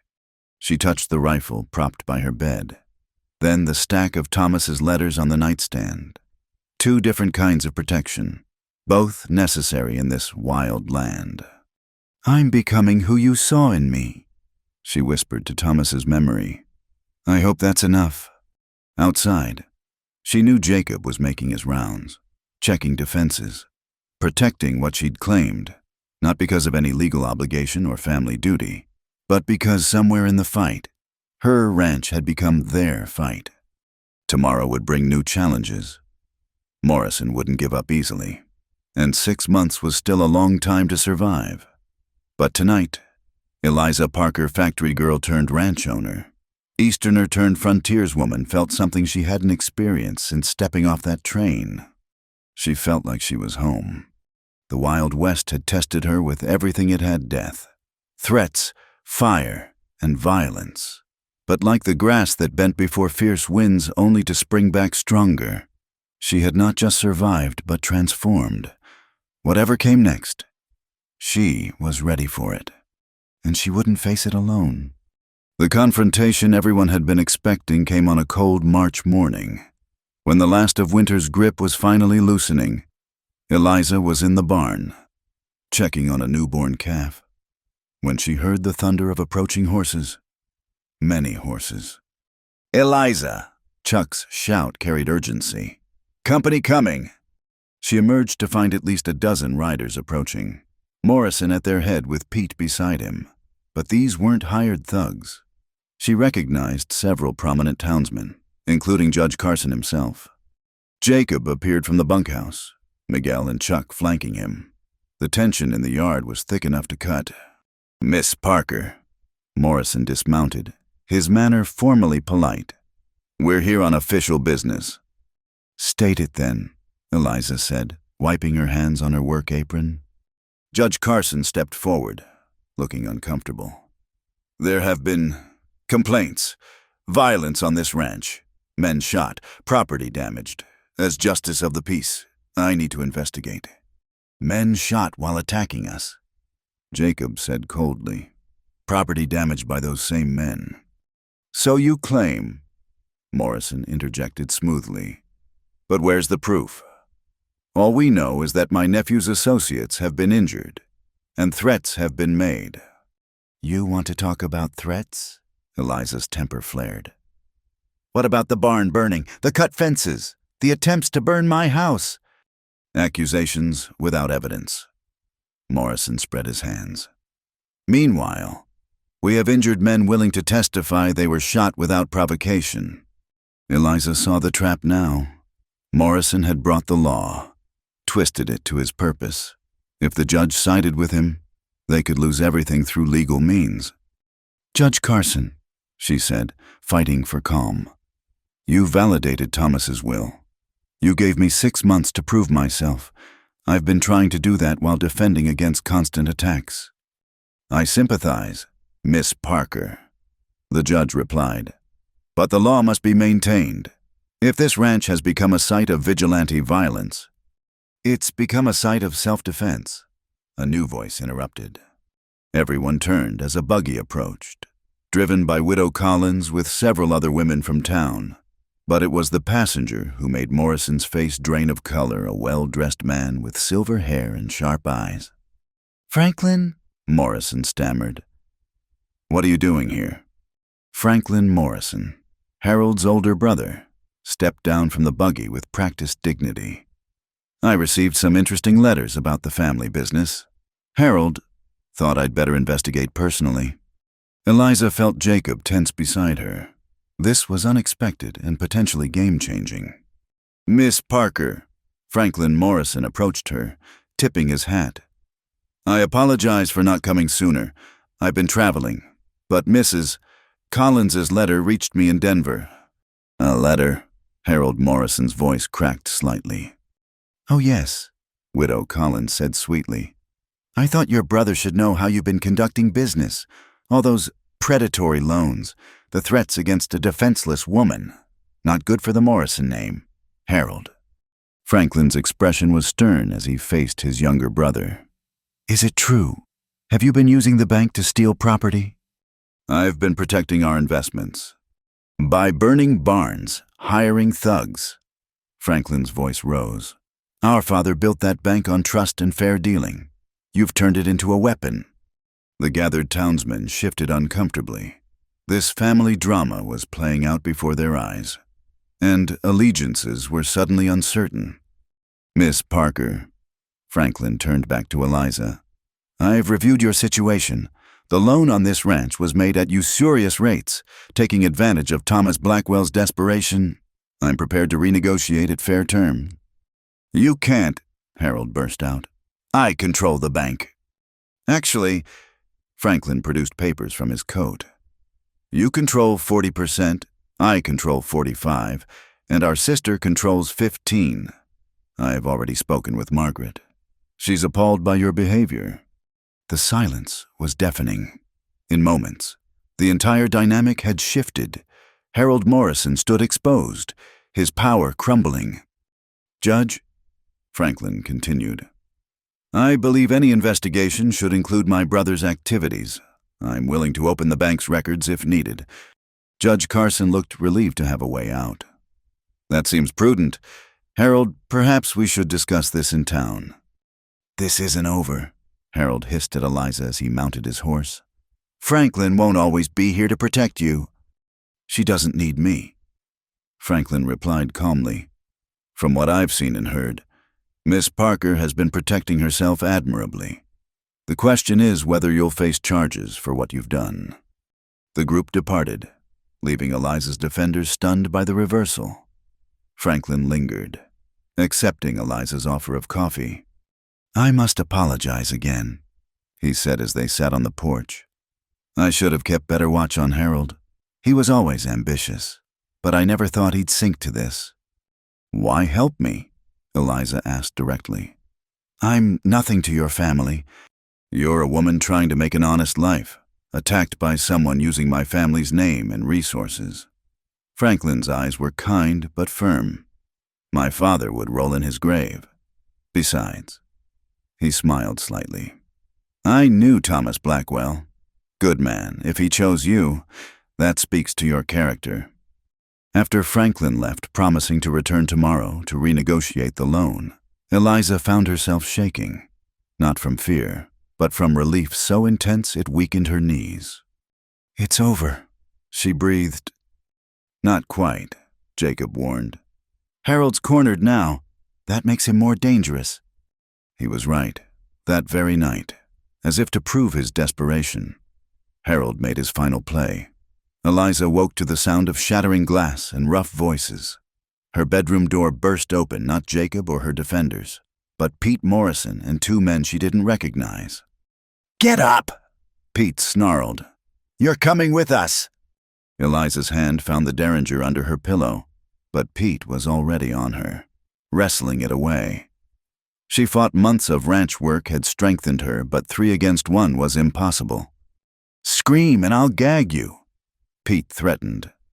"Uncle says if you disappear, everything goes back to how it should be. Jacob can't inherit if you're just gone." Terror and rage warred in Eliza's chest as they dragged her from the room. Where were Jacob and the others, as if reading her thoughts? Pete laughed. "Your protectors are dealing with a fire in the south pasture. Amazing how fast grass burns when helped along." They'd split her defenders, drawn them away. Clever and ruthless, they hauled her toward waiting horses. And Eliza knew if they got her away from the ranch, she'd never be seen again. Then Jacob emerged from the shadows like vengeance itself. He moved with lethal grace, gun already drawn. His first shot took one kidnapper in the shoulder, spinning him around. The second tried to draw, but Jacob was faster, the shot catching him in the leg. Pete Morrison used Eliza as a shield, pressing a knife to her throat. "Back off, Blackwell, or I'll—" Eliza, remembering Jacob's training, went suddenly limp. The unexpected dead weight caught Pete off guard, loosening his grip for a crucial second. She twisted, driving her elbow into his ribs as Jacob had taught her. Jacob's shot was precise, catching Pete's knife hand. The blade went flying as Pete screamed, clutching his bleeding hand. "Eliza!" Jacob was beside her instantly, checking for injuries. His hands shook slightly as they touched her face, her arms. "Are you hurt?" "I'm fine," though her voice trembled. "The fire—" "There is no fire. Chuck suspected a diversion, stayed behind." His eyes were wild, dangerous. "When I saw them taking you—" Sheriff Hayes arrived with Franklin Morrison and several deputies, drawn by the gunfire. They surveyed the scene, 3 wounded kidnappers, Eliza in her nightgown with Jacob's coat now wrapped around her. "They tried to take me," Eliza said steadily. "Pete said his uncle ordered it. Said if I disappeared, the ranch would revert." "Pete," Franklin's voice was ice, "you've just confessed to attempted kidnapping in front of witnesses. Harold's finished, and so are you." As the deputies arrested the wounded men, Pete snarled at Eliza. "You think you've won? You're still just a nobody, a factory girl playing at being..." Jacob's fist connected with Pete's jaw, dropping him cold. "Jake!" Sheriff Hayes protested. "He was resisting arrest," Jacob said flatly. Several deputies nodded agreement. Dawn was breaking as the last of the chaos settled. Harold Morrison had been arrested at his home, trying to burn bank records. The threat that had loomed over Eliza for months was finally, truly over. She stood on the porch, still wearing Jacob's coat over her nightgown, watching the sunrise paint the mountains gold. Jacob joined her, maintaining a careful distance. "Thank you," she said quietly. "Again." "I almost failed you." His voice was rough. "If Chuck hadn't suspected..." "But he did, and you didn't fail." She turned to face him fully. "You've never failed me, Jacob. Not once." Something shifted in his expression. The careful control he'd maintained for months cracked. "Eliza, I know," she interrupted softly. "I've known for weeks. Just as you've known how I..." He moved then, closing the distance between them. His hand cupped her face with infinite gentleness, thumb brushing away a tear she hadn't realized had fallen. "This is wrong," he said even as he leaned closer. "You were Tom's..." "No," Eliza said firmly. "I was Thomas's choice, but never his. We were strangers, connected by hope and letters. But you and I, we've fought together, bled together. We've built something real." "Eliza..." Her name was a prayer on his lips. Then he was kissing her, and it was nothing like she'd imagined kisses would be. It was fire and desperation and promise all at once.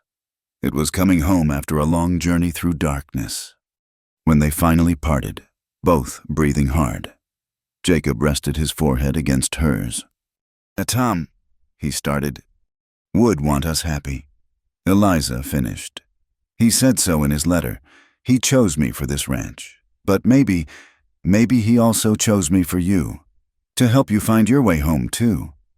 Jacob pulled back to look at her, wonder in his eyes. "How can you be so sure?" "Because I know Thomas through his words. He was a planner, always thinking ahead." She smiled through tears. "He brought us together. Jacob, the how doesn't matter anymore." Chuck appeared in the doorway, clearing his throat.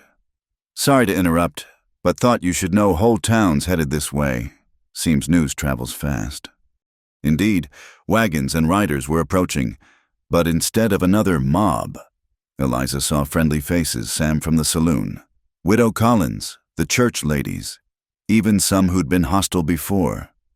"Heard you had trouble," Sam called out.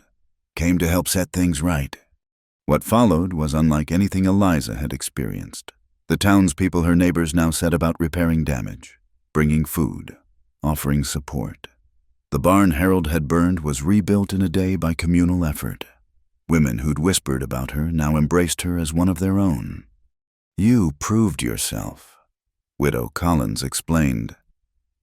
"Not just by surviving Morrison, but by how you did it, with grit and grace. You're a true ranch woman now." As the sun set on that extraordinary day, Eliza stood in the yard of her ranch, truly hers now, with Franklin's renegotiated loan making it sustainable. The house Thomas had prepared for her was filled with neighbors celebrating justice done. The man his brother had become stood beside her, their hands linked where others could see. "Long way from that train platform," Jacob murmured. "Longer still from Boston," Eliza agreed, "but worth every mile." She thought of Thomas, resting in the town cemetery. Tomorrow she'd visit, lay fresh flowers, tell him about the ranch's salvation. She'd thank him for seeing in her what she hadn't seen in herself, for bringing her to this place where she could become who she was meant to be. But tonight was for the living, for neighbors become friends, for a ranch become home, for a partnership forged in conflict become something deeper. The Wild West had tested her with everything in its arsenal, and she had not merely survived, but triumphed. "Dance with me," Jacob said suddenly as fiddle music drifted from the house. Here in the yard, under the stars. He pulled her into his arms, and they swayed together while their community celebrated around them. "Fair warning, I'm a terrible dancer." "Good thing I'm not looking for perfect," Eliza replied, resting her head against his chest. "I'm looking for real." As they danced in the dusty ranch yard, surrounded by the life they'd fought to protect and the people they'd won over, Eliza knew she'd found something better than the fairy tale she'd imagined on that Boston-bound train. She'd found truth, strength, and a love born not of letters and dreams, but of fire and steel and unwavering loyalty.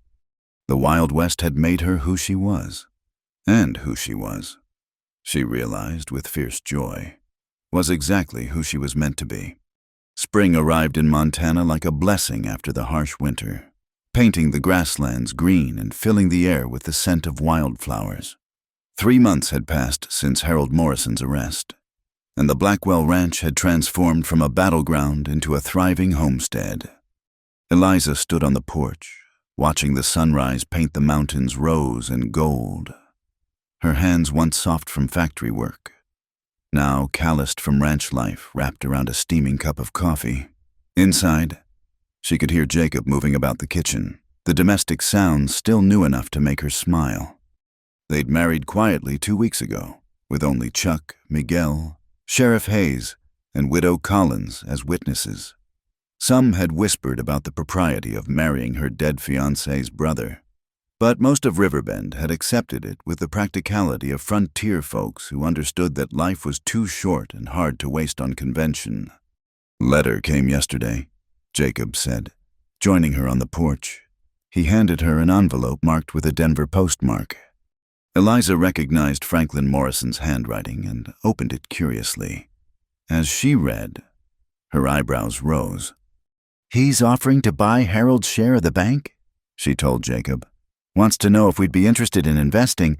Says Riverbend needs honest folks with a stake in its future, running its financial institutions." Banker Blackwell. Jacob mused. Tom would have loved the irony.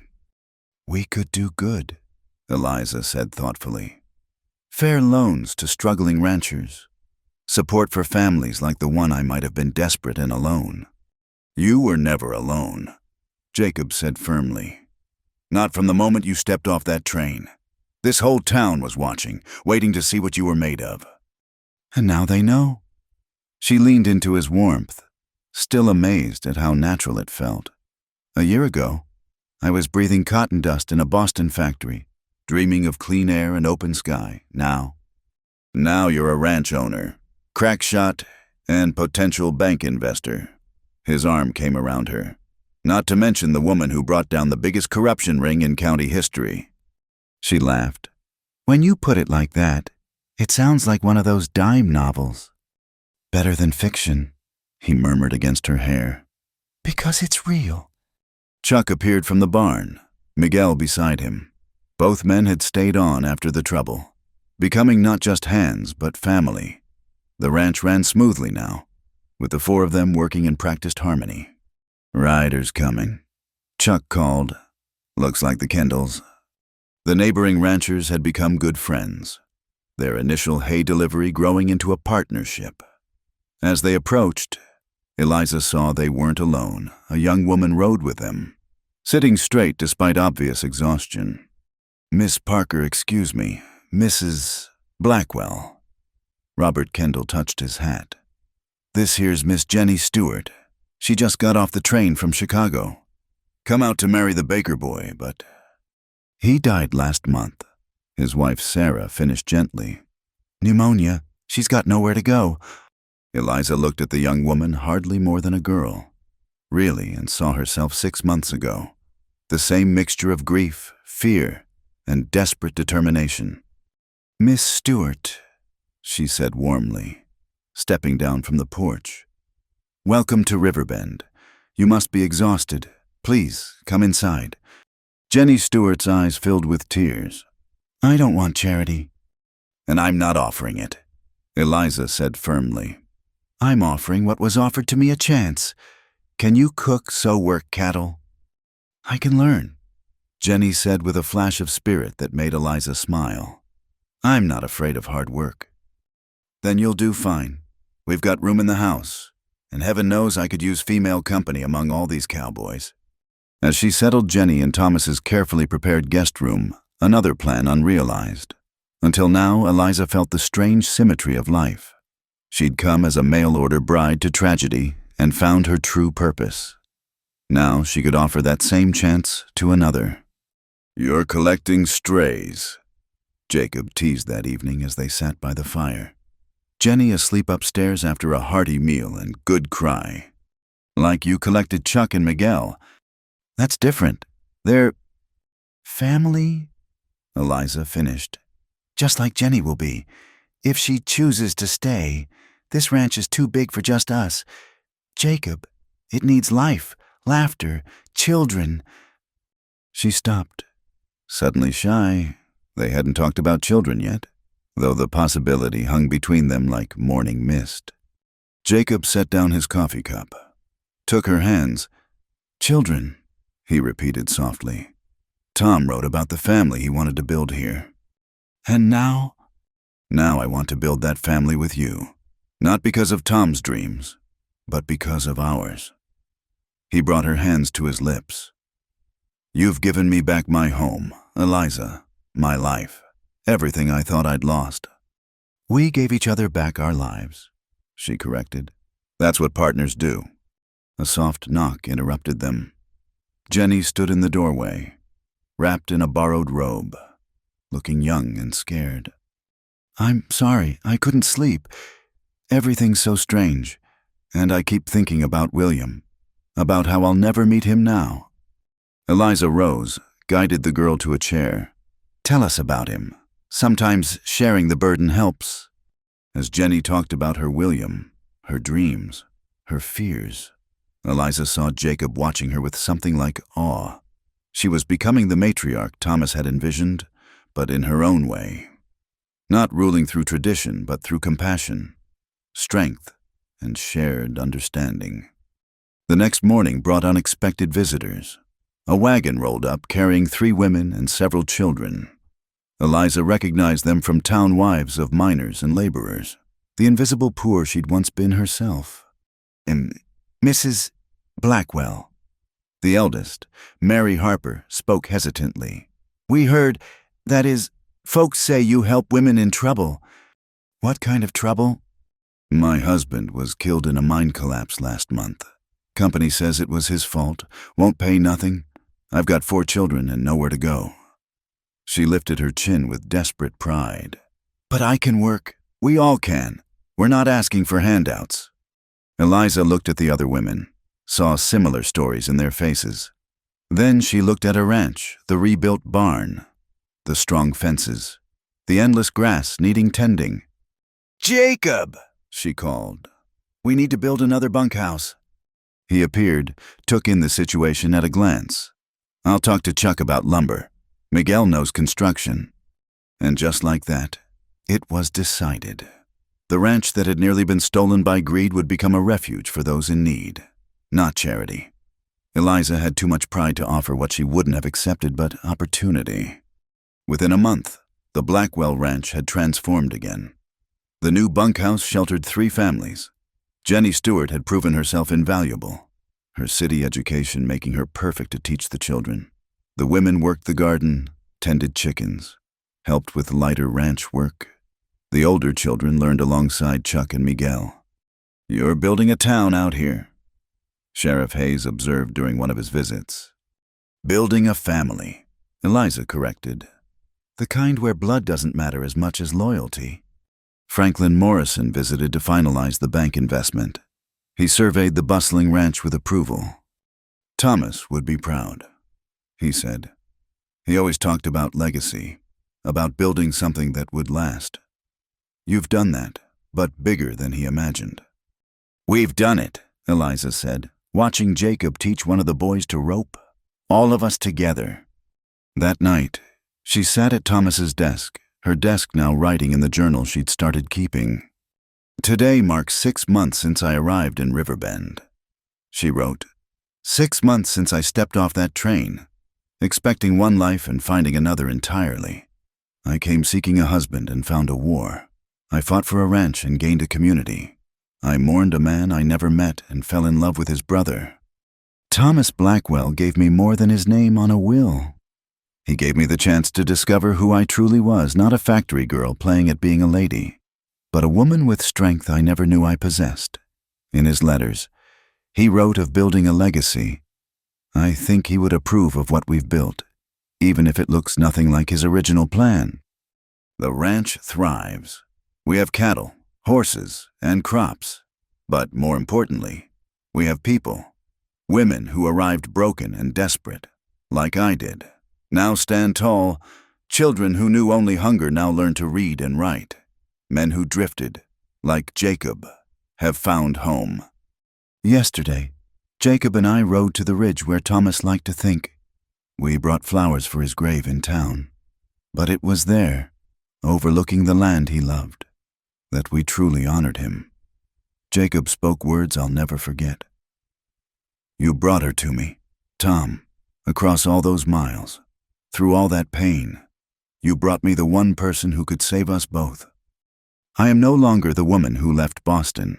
That Eliza Parker was afraid of poverty, of loneliness, of never mattering to anyone. This Eliza Blackwell fears nothing because she's already faced the worst and survived. More than survived, triumphed. The Wild West tried to break me with blizzards and bullets, with fire and threats. Instead, it forged me into someone who can face any storm. It gave me love not in the gentle way I expected, but in the fierce, tested way that lasts. It gave me family not of blood but of choice. It gave me purpose beyond any dream I dared dream in those factory nights. Tomorrow, we meet with the town council about building a school. Next month, we drive cattle to market, my first time helping with the drive. In fall, we'll harvest crops planted by women who thought their lives were over when their men died. And someday soon, God willing, Jacob and I will add our own children to this beautiful chaos. They'll grow up knowing both their fathers, the one who dreamed it and the one who helped build it. They'll know their mother's story, how she traveled across a continent for love and found so much more. The Wild West is still wild. There will be more storms, more challenges, more fights to face, but I'm ready for them all, because I'm no longer alone. No longer that desperate girl clutching letters and dreams. I am Eliza Blackwell, and this is my home. This is my family. This is my wild, wonderful, hard-won life, and I wouldn't trade a single moment of the journey that brought me here. She set down her pen, closed the journal.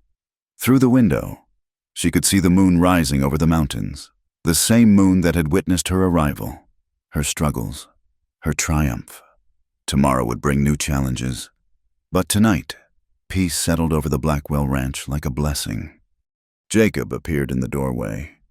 Coming to bed. She rose, went to him, let him pull her close.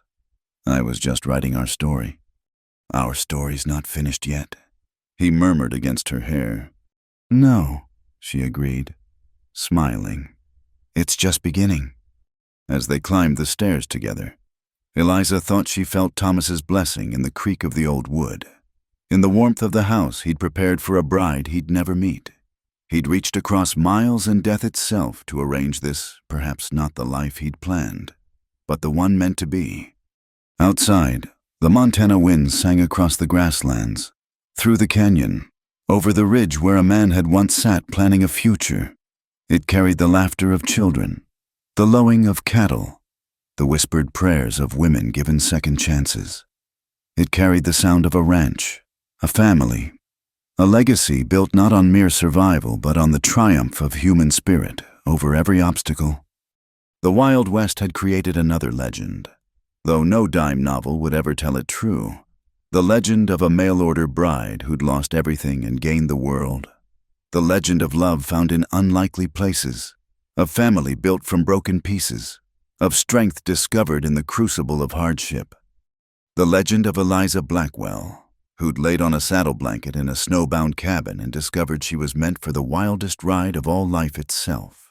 Lived fully and fearlessly in a land that demanded nothing less than everything you had to give.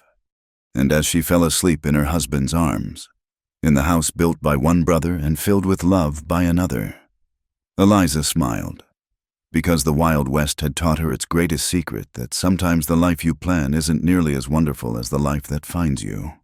Sometimes you have to lose everything to discover you already have it all. Thank you so much for listening to this Wild West love story. I hope Eliza and Jacob's journey touched your heart as much as it touched mine while sharing it. I'd love to hear where you're listening from, whether it's a bustling city like Boston, where Eliza began, or perhaps somewhere in the wide open spaces she came to love. Please share your thoughts in the comments below. And if this story moved you, don't forget to subscribe to Wild West Night for more tales of courage, love, and adventure from the American frontier. Hit that like button and give us a hype to help more listeners discover these stories of the human spirit, triumphing against all odds. Until next time, partners, keep riding toward your dreams no matter how wild the trail might be.